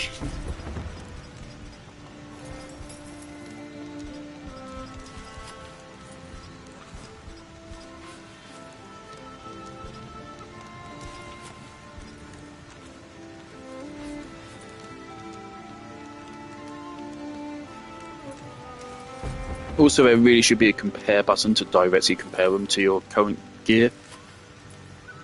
This doesn't count.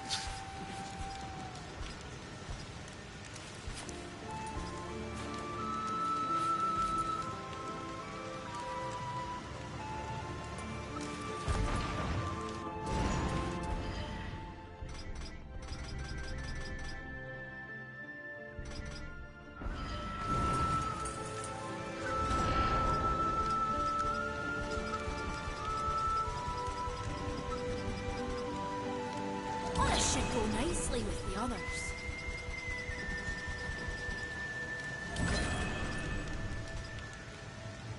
Well, thank you, horseman.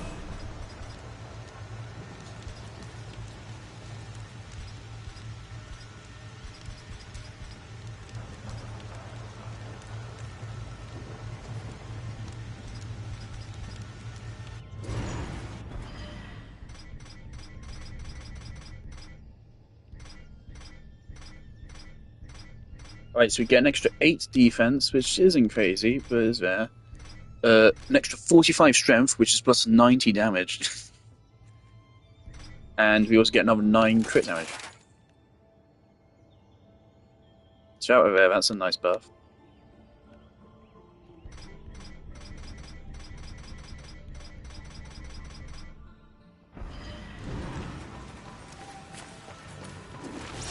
So what now? I don't feel like ending stream just yet. We could try with Crucible.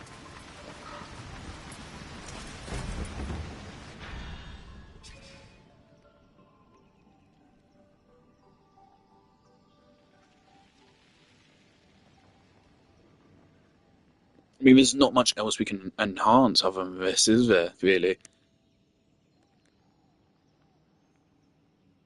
Damage is damage. Increasing our arcane even further. I think that's a solid idea. I think increasing our arcane will increase the damage dealt by this. And it will increase the damage dealt by our secondary. It might increase Harvest's damage.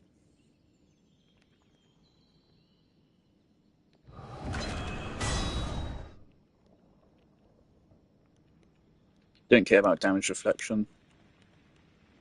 Enemies have way, way, way more health than we do, so it's completely redundant.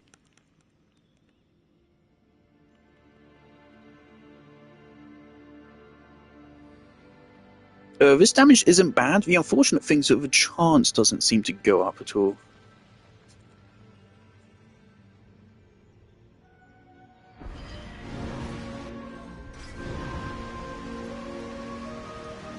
Just to save myself time, let me see. Still a 25% chance. Still a 25% chance. Okay, so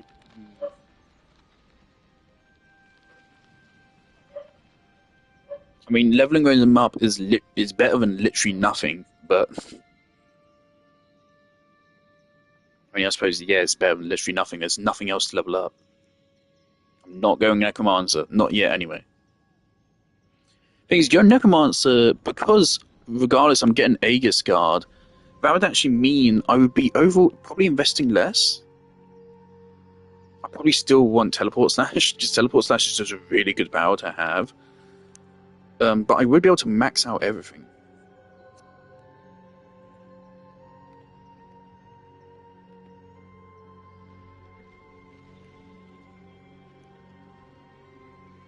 One Wrath per Ghoul Protect is just pathetic. It's just pathetic. There's nothing.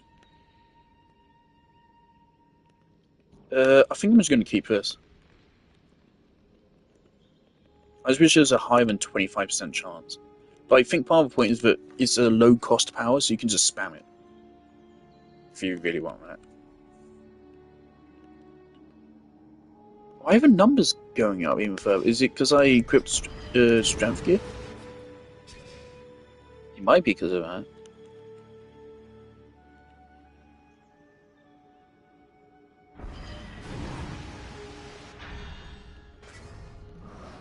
So we could also Google whether Bloodless are. Yeah, let's do a run over Crucible.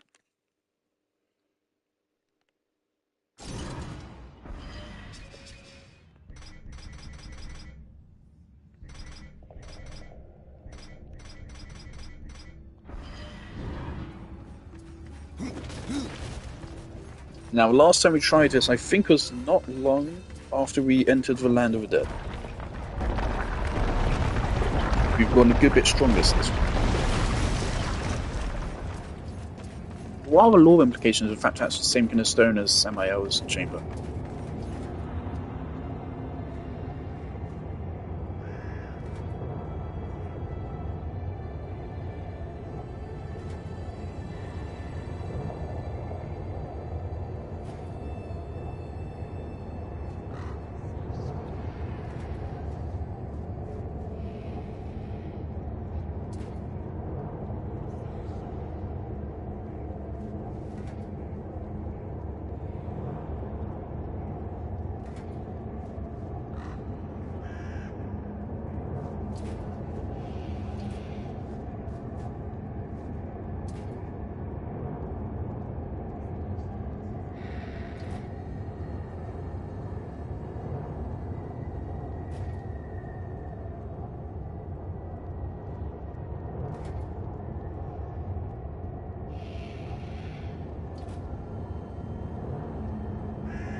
Alright, let's go.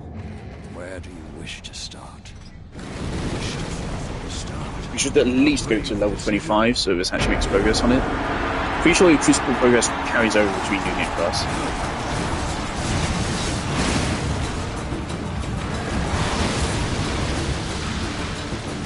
Give me new enemies, give me new enemies, give me new enemies. Come on, please, please, please, please, please, please, please.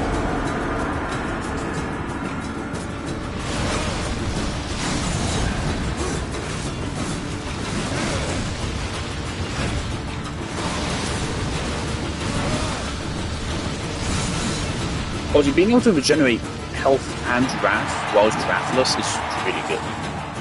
That's why Wrath and the health steal is so great.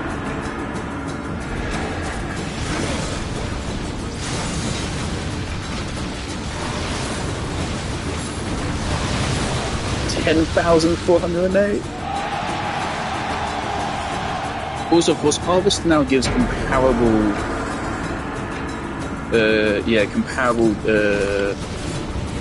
Wrath bonus to Teleport Slash.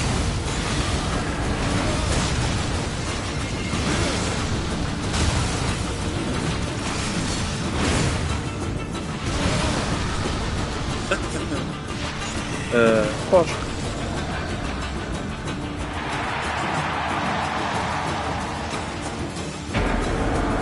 Crazy game just gives you these.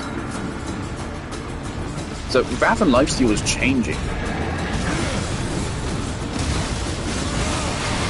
What did I say? Did I just say like changing? I meant life changing or game changing. His tenacity is endearing. You've done well. Okay, so Harvest is actually cracked. Harvest is really good. He chooses to fight on.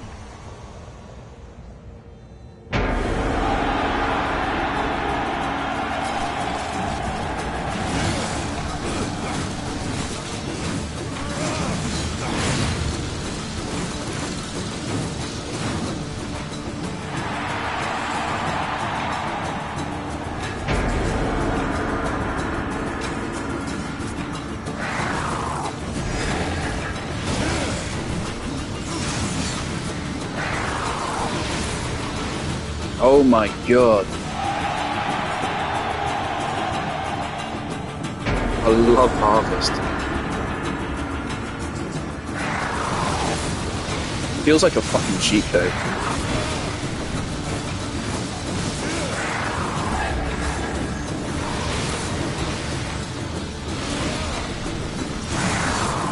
Look at that rap.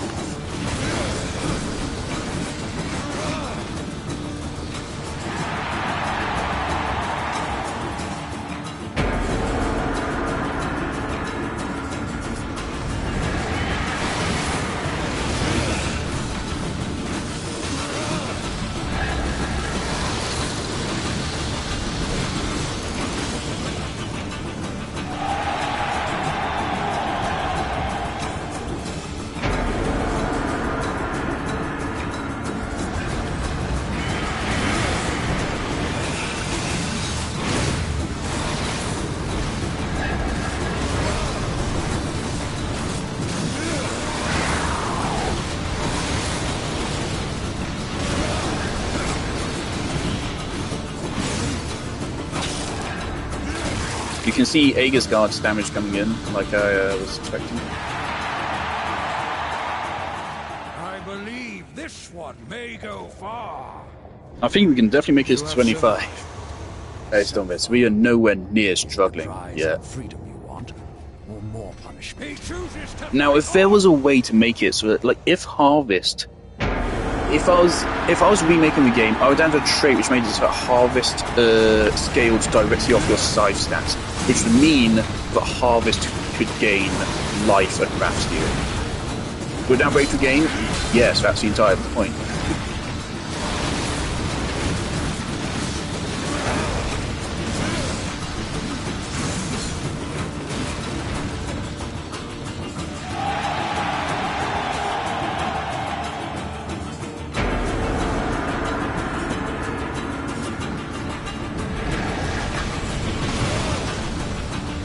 Oh.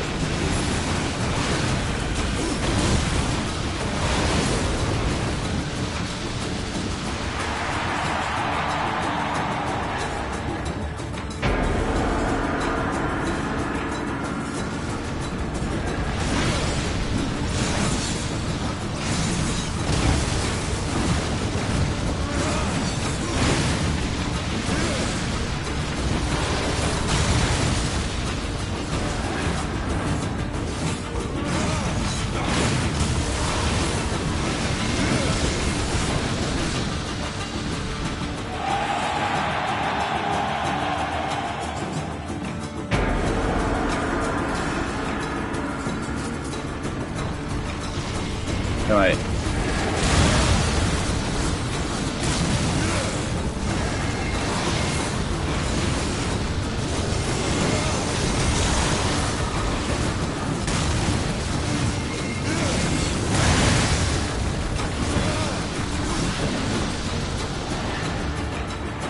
think my dinner's ready, it was just not great. That's really bad timing.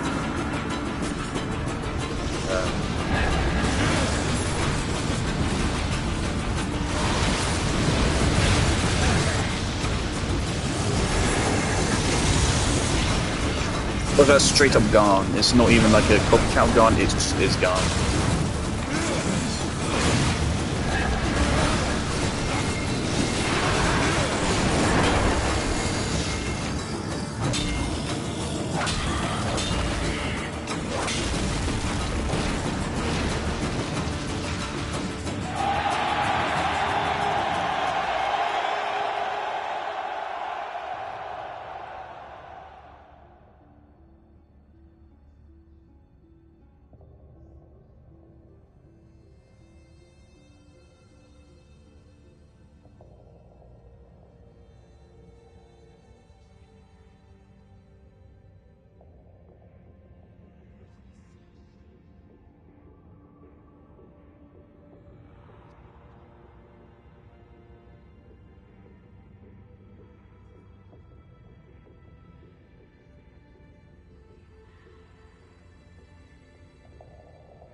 The thirst is with this one.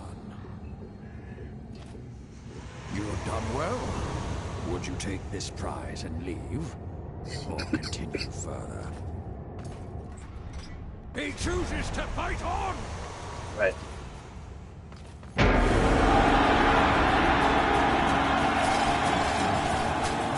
Really?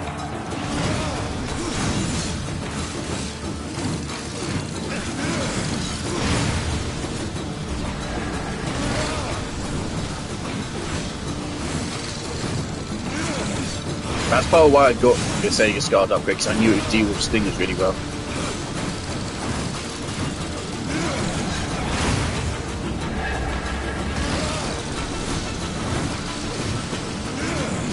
Very nice. I just can't be bothered to switch to a gun for them.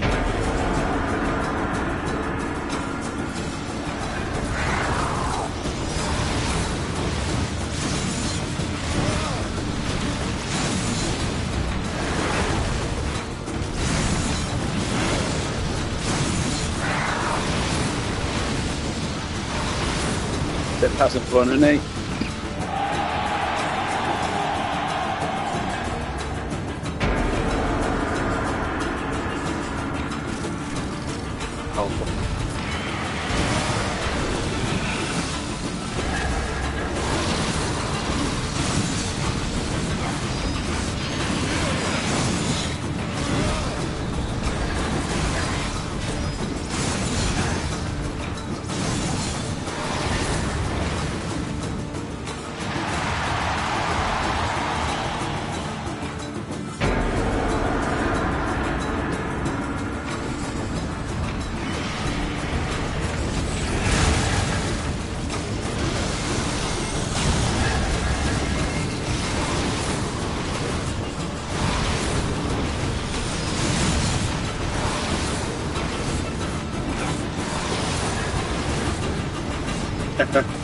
Oh boy.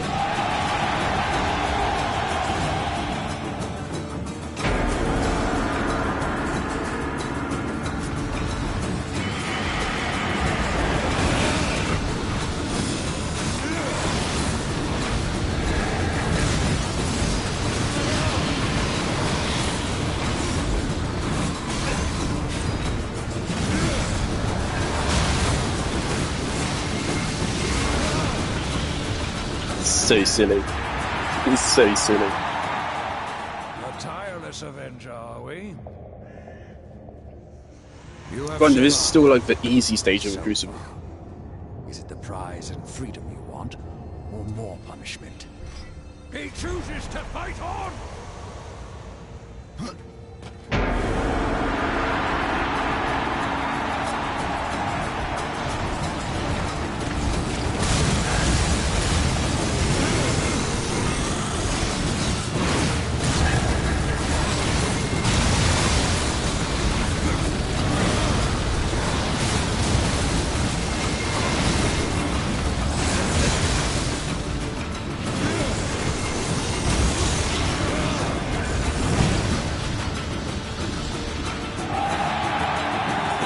I really don't see how Necromancer's compared to this, because, like, well, Bill, this is just going to be one-shotting everything.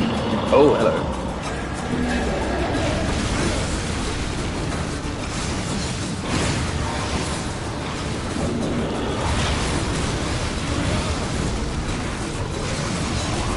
That's the logical endpoint of this. It's the point where everything just gets one-shotted by Harvest.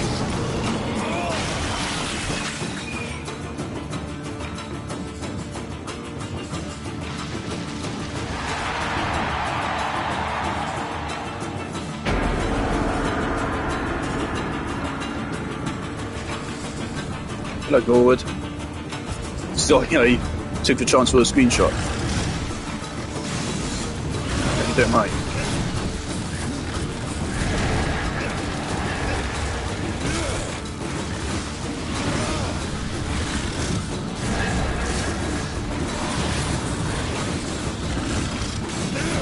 Later on, we will have to fight two Gorwoods at once. Because, fuck you. That's why.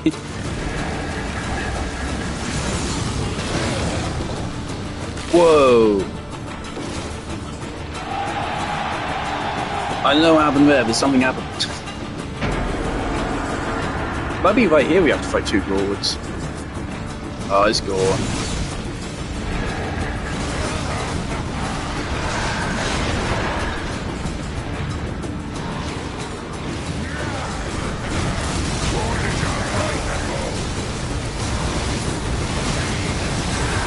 There are some proper bosses which you can fight in Crucible. There's like this where the environmental aspect of the fight is gone.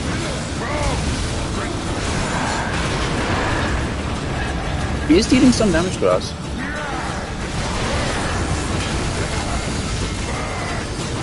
I love how we didn't hit that guy at all. That guy just died because of Harvest.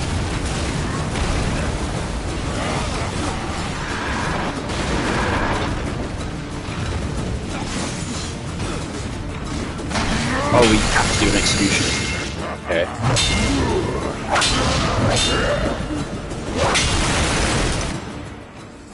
Ah. By the way, the final boss is just Absalom. Yeah, Wave 100 is just Absalom.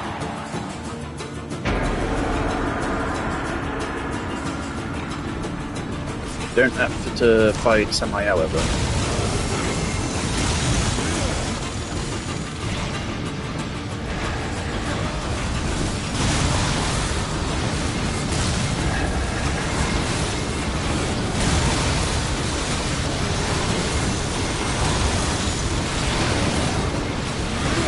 So fucking stupid.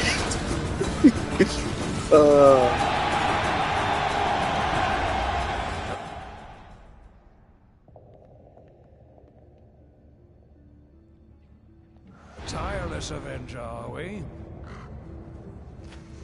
You have survived. So far. Is it the prize and freedom you want? We're continuing. We've unlocked the first checkpoint. We're going to continue. He chooses to fight on!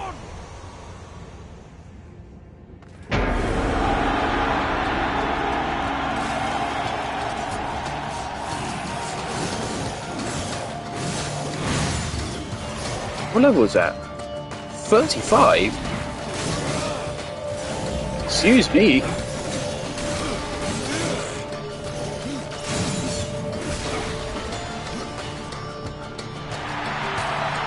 Also, this just means that guy just do a bunch of damage in one hit. Oh, we set our time. What was that damage number? What is going on?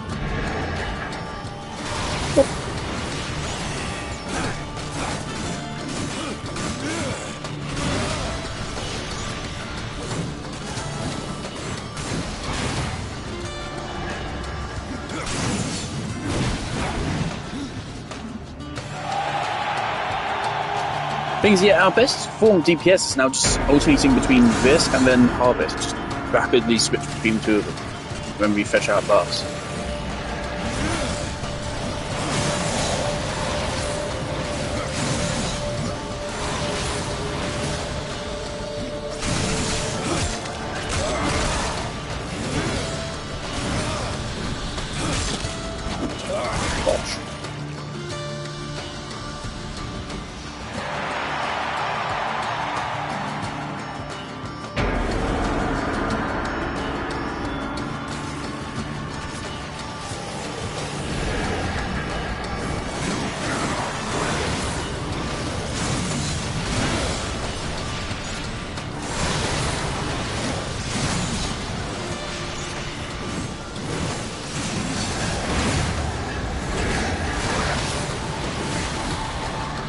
So silly.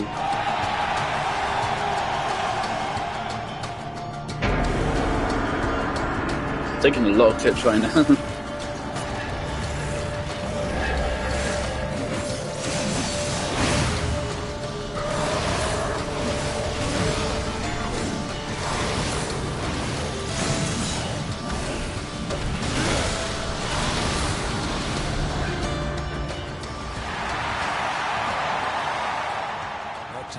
Avenger, are we? You have survived. So far. Is it the prize? Now here, I believe we can go all the way up to wave 75. Punishment. if we can take the difficulty of that. I don't know if we can. It may simply just get too high levels for us. Oh, fuck. There you go, look at how much damage that is. That's quite a lot. It'll get worse. The final stage combines all 4 dimensions. Prior to that, it's specialized based on which dimension you unlock from. But the last stage takes from all dimensions, and these guys make a comeback with a fucking vengeance. As you can see, their damage is really bad.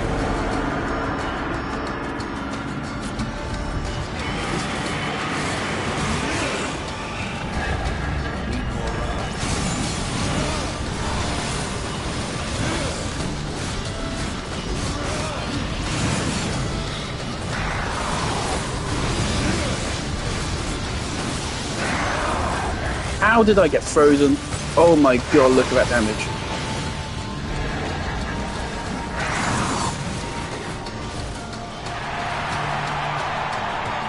But you hurt so bad again, like, if you get hit, you're just dead.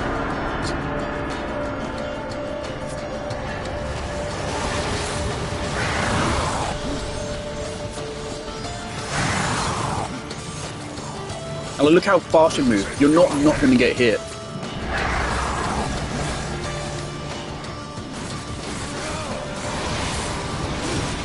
You just need to get the fuck rid of them, and fast.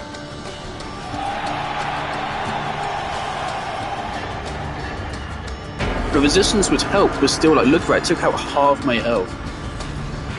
Even with, like, Aegis Guard on.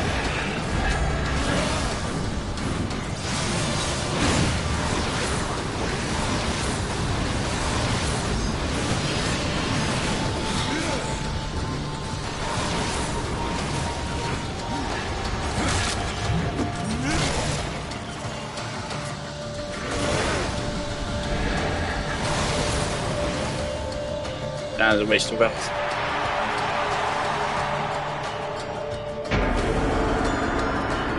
I think we can go to 50 at least. Oh, you guys.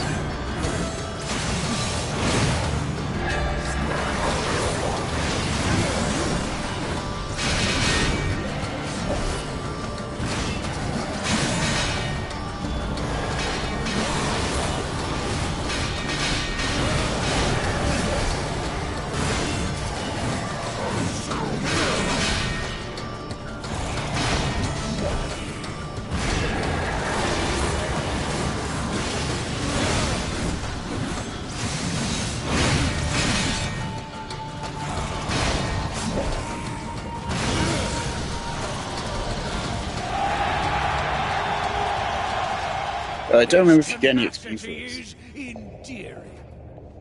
My voice is going for some reason. Well, would you take this prize and leave, or continue further? He chooses to fight on.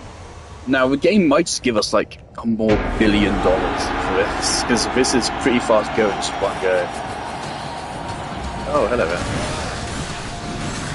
I'm not all that scared of you anymore. Harvest should mock you up pretty well. 11,000.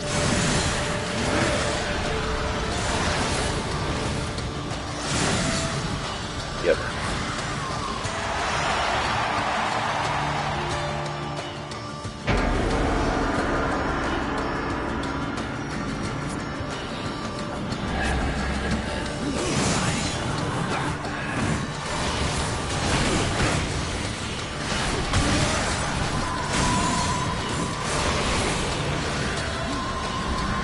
Also, this means Harvest is actually survivability. Harvest increases our damage, and increasing our damage increases our health and wrath regen.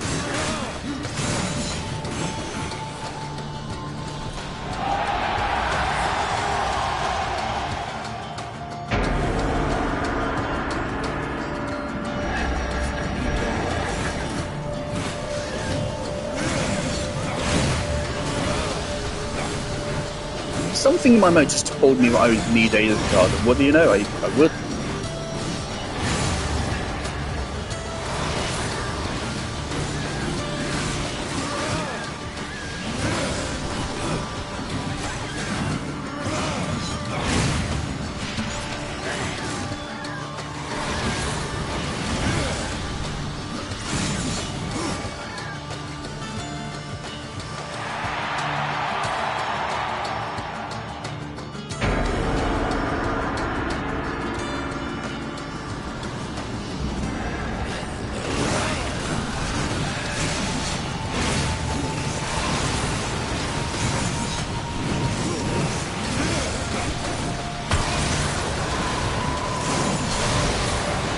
12,000. 9,000. Missed.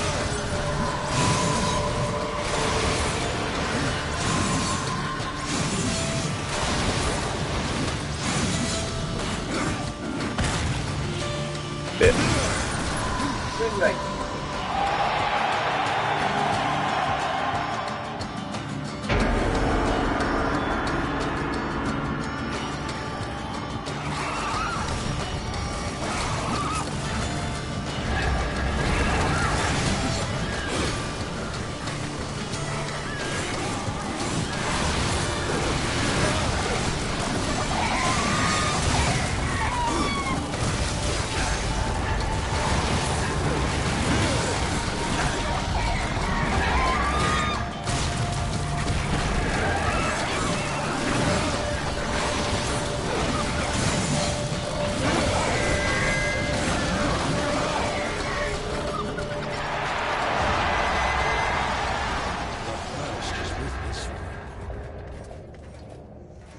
You have survived.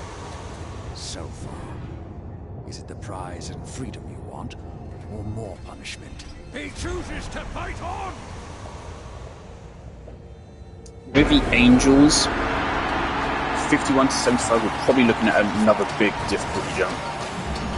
So I might stop at 50 just to be safe.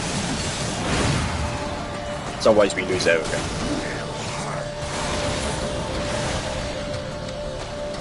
Oh, I didn't realise I'd used unstoppable.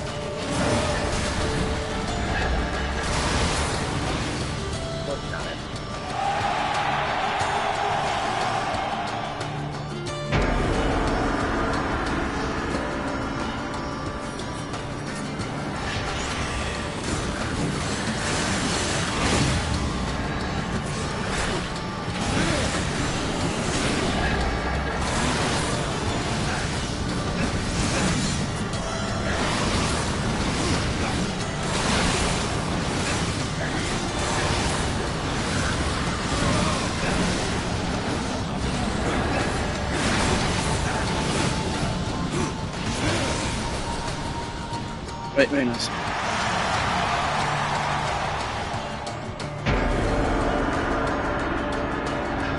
I'm having to do some crazy shit with my fingers to accommodate this playstyle.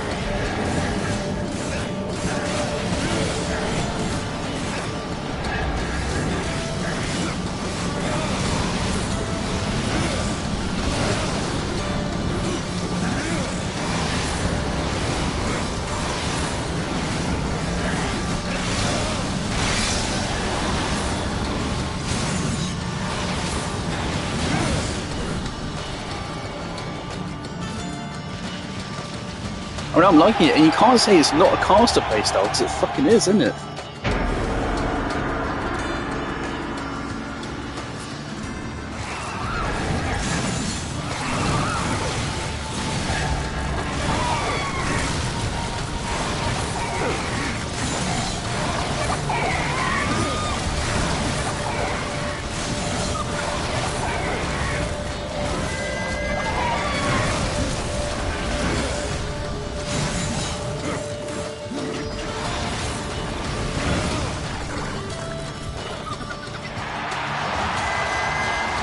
And again, this is nowhere near optimized.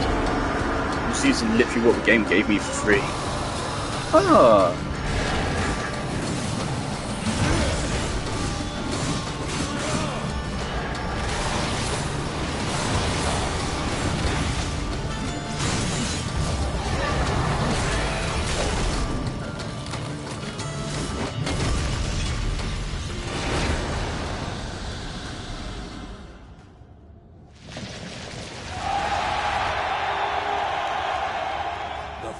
Is with this one. You have done well. Would you take this prize and leave? Is this 50? Or continue further? If I'm at 50, I think I'll go to 55, just to, like, see how hard is it past 50. No, not okay.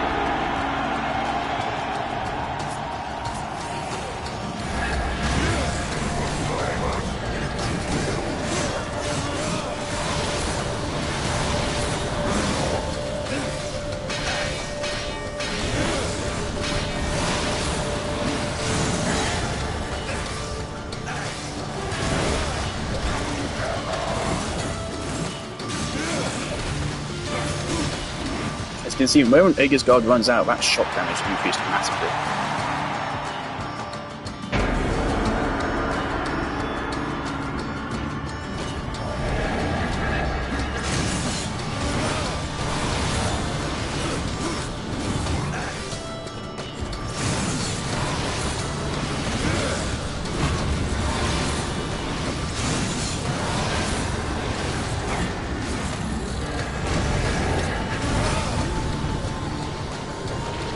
Pretty bonkers.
tenacity is endearing. You've done well. Would you take this prize and leave? Or continue further? He chooses to fight on! You know it's a checkpoint when it says Professor.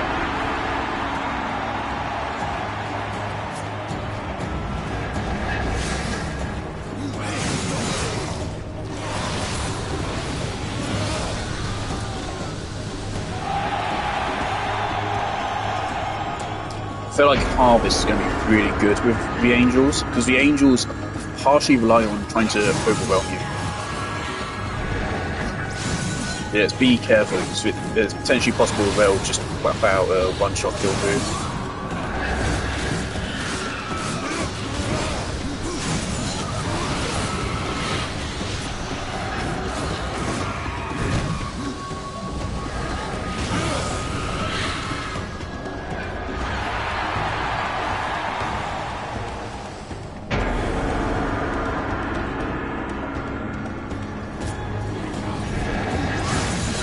We can rest assured that the scribe will not show up here.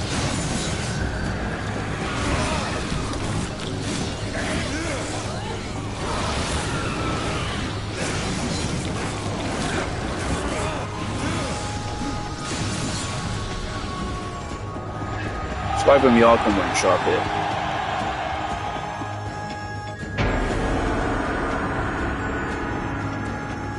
I just realised we only fought those electric dudes once, as well. What an underused enemy. It's so bizarre.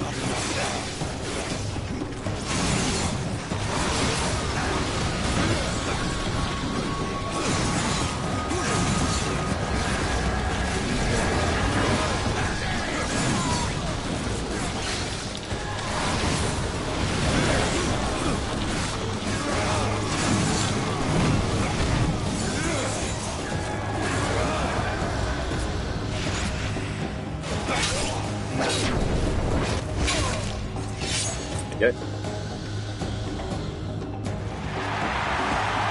See if we can get to 75. That means the moment we unlock stage 4, we can just go do it.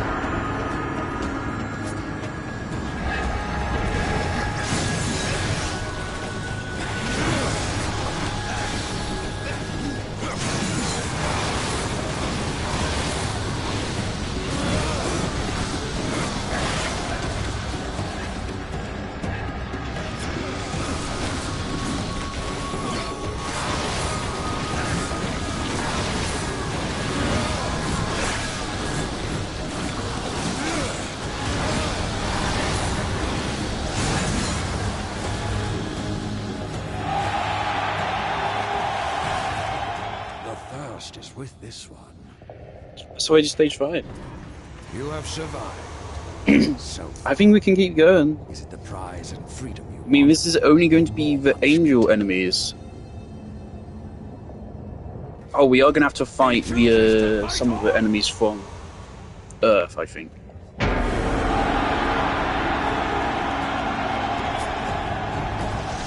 Uh-oh. Okay, never mind, they're mixing realms now.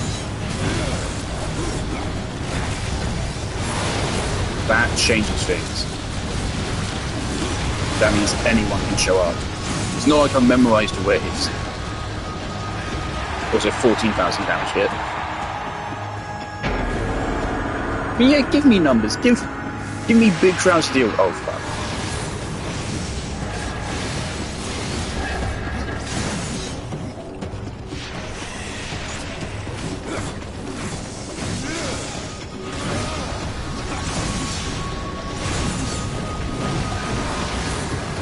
Okay, just get rid of those guys whenever they spawn, they're bad.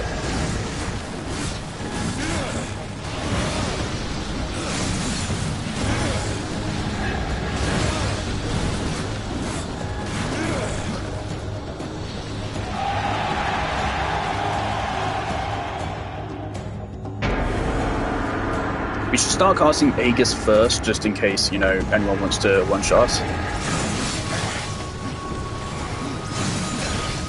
Again, Aegis pretty much halves our damage taken.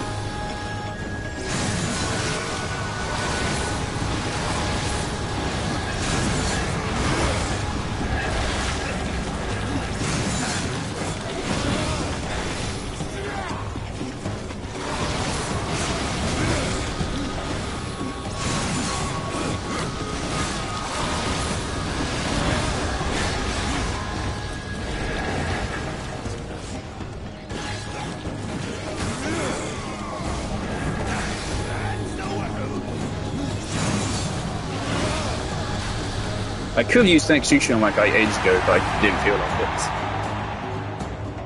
it. Probably should just do that. Eat iframes.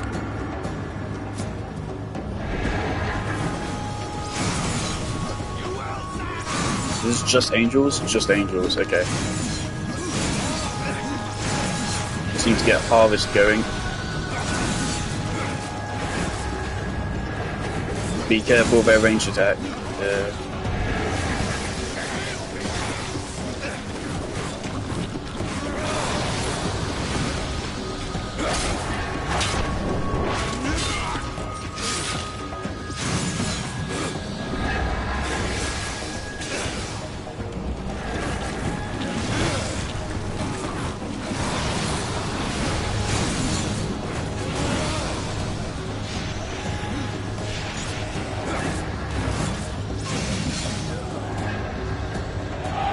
No matter what, when you get to this point, they're going to drain your health fast, and you're going to drain theirs fast.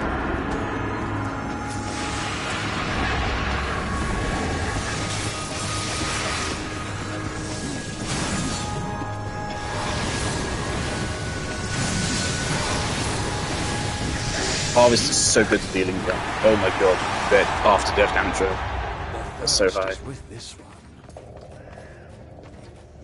You have done well. Would you take this prize and leave? I'm feeling really ballsy. Let's keep going. He chooses to fight on!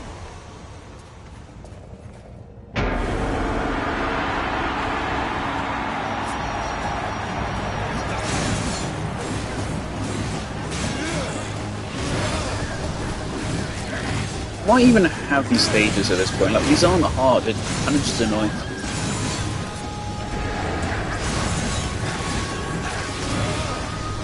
So I just can't be bothered to switch to a gun. If I switch to a gun, he's dead easy. As is, I mean, the easy is just less tedious if I switch to a gun, but I just can't be bothered. This death grip is way too valuable.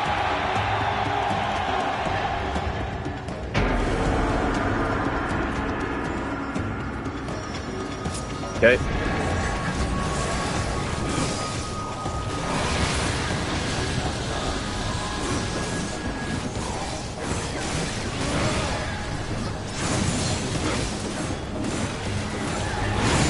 I think we've got some armoured enemies, which is why we're dealing less damage. Piercing the top of them. Because ultimately, you want to make a possessed scythe, like what we have right now. Rather than having to use one the game just gives us for free.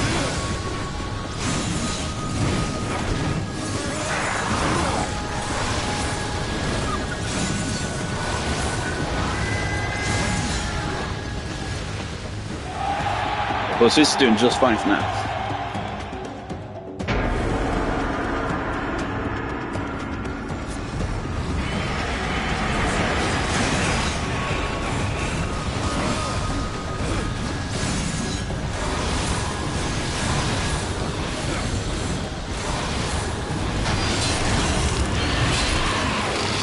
Wonder how my button mashing is on my, because I'm going hard.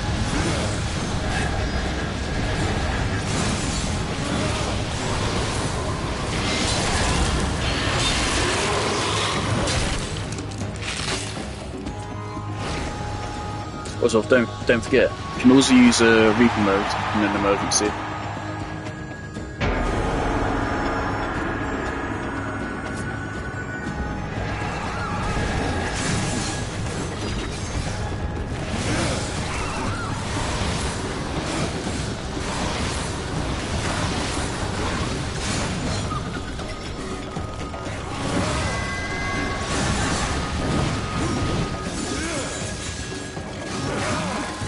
If I come all this way and the game doesn't give me possessed weapon, it's gonna be hilarious. A tireless avenger, are we? You have done well. Would you take this prize and leave? Or continue further? He chooses to fight on! Now, obviously, if I die at this point, rage quit and then never playing the game ever again.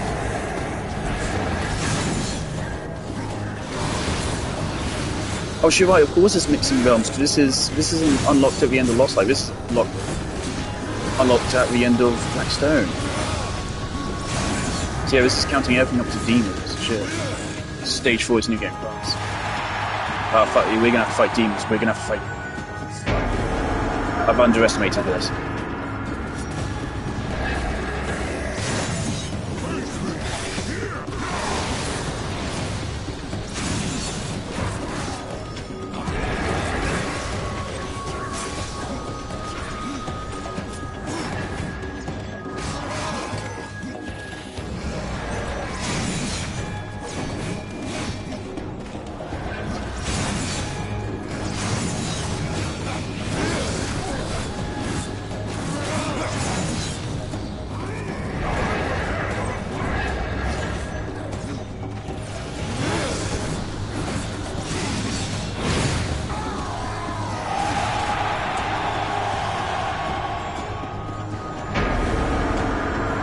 Not much further, not much further.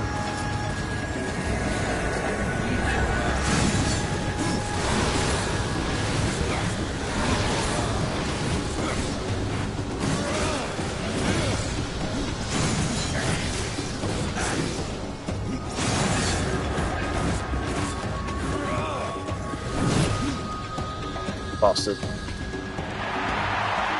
The moment the guy that shoots fireballs spawns, that's me a problem. Okay, there we go.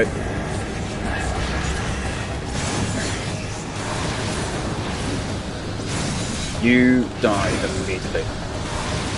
You cannot be allowed to live more than a second.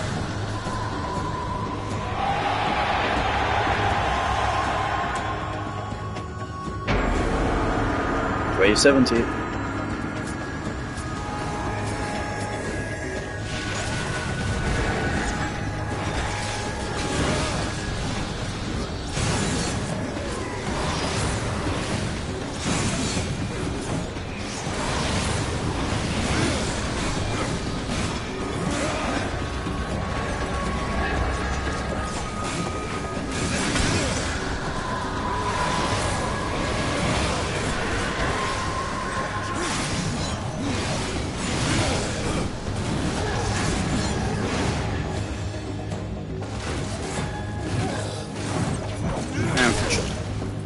Oh boy.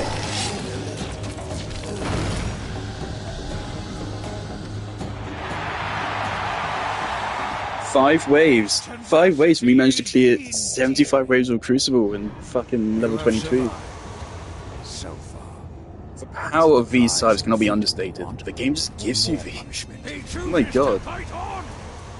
It should unlock the checkpoint for part 4. Alright. Oh boy, okay.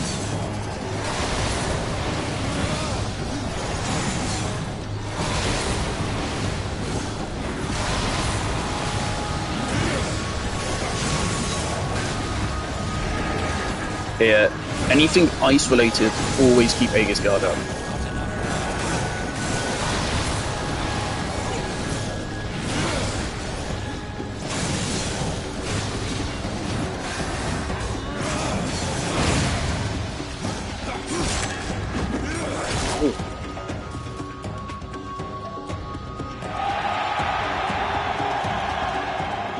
Oh my god, do we fight with the Post? I think we fight with the Post King.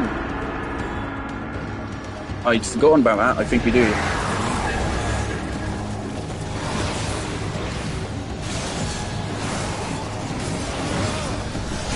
This right here, this is one of the single most dangerous floors of the entire thing.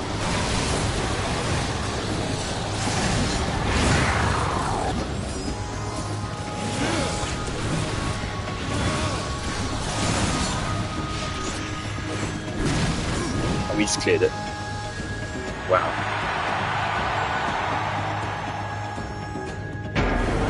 This is actually so high. We're doing it.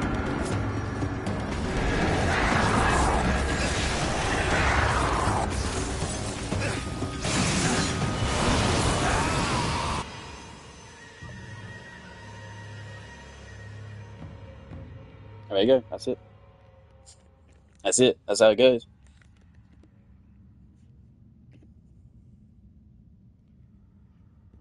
Wow. How much time was that? Over an hour, I think.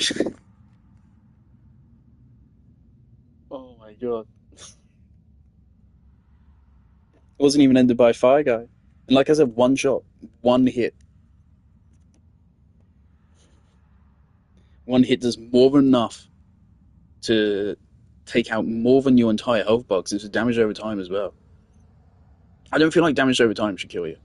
Like, that's so unfair. Like, they made that concession for Absalom. That is so mean. It's so fucking mean. But at least now I know I can get that far. No reward. That's right. Do you get XP from Crucible?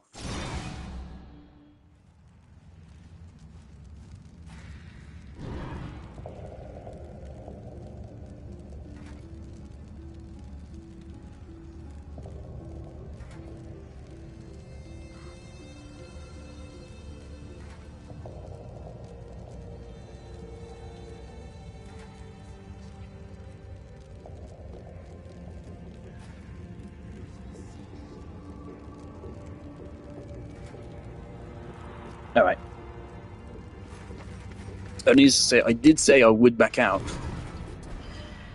Oh, that sucks. That sucks so bad. But on the plus side, like right here, the moment we get another set of possessed scythes, we can basically turn them into these scythes. But even better, we can give them more damage, and we can give them even more health steal.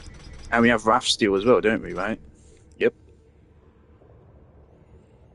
So once we have that, we have a weapon which could last us for the rest of the game. So a big problem this has is that it has no element on it. So if we can get an element on this, that would just be crazy. But of course we can't because it's not obsessed. But so obviously that was a good run. It's just ruined by getting one-shotted. There's no way around that. Also, we had Aegis Guard up at that time as well, I think. Let me watch the clip.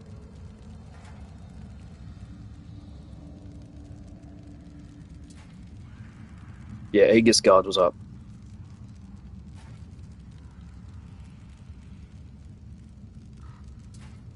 Aegis Guard was up. So building for resistance wouldn't have changed that because it doesn't change the fact I have fucking 600 resistance when that happened. It's 800 resistance. No, 700 resistance. So building a little bit more resistance would not have changed that. They just deal that ridiculously high damage. It's just silly. So anyone that says this game isn't hard, it's pretty hard. Not to mention we're only on normal. Could turn difficulty down, but I'm not a coward.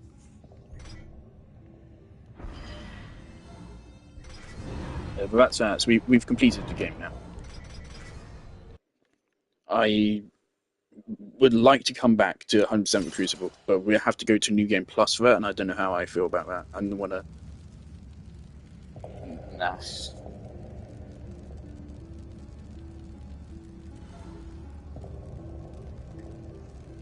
21 hours.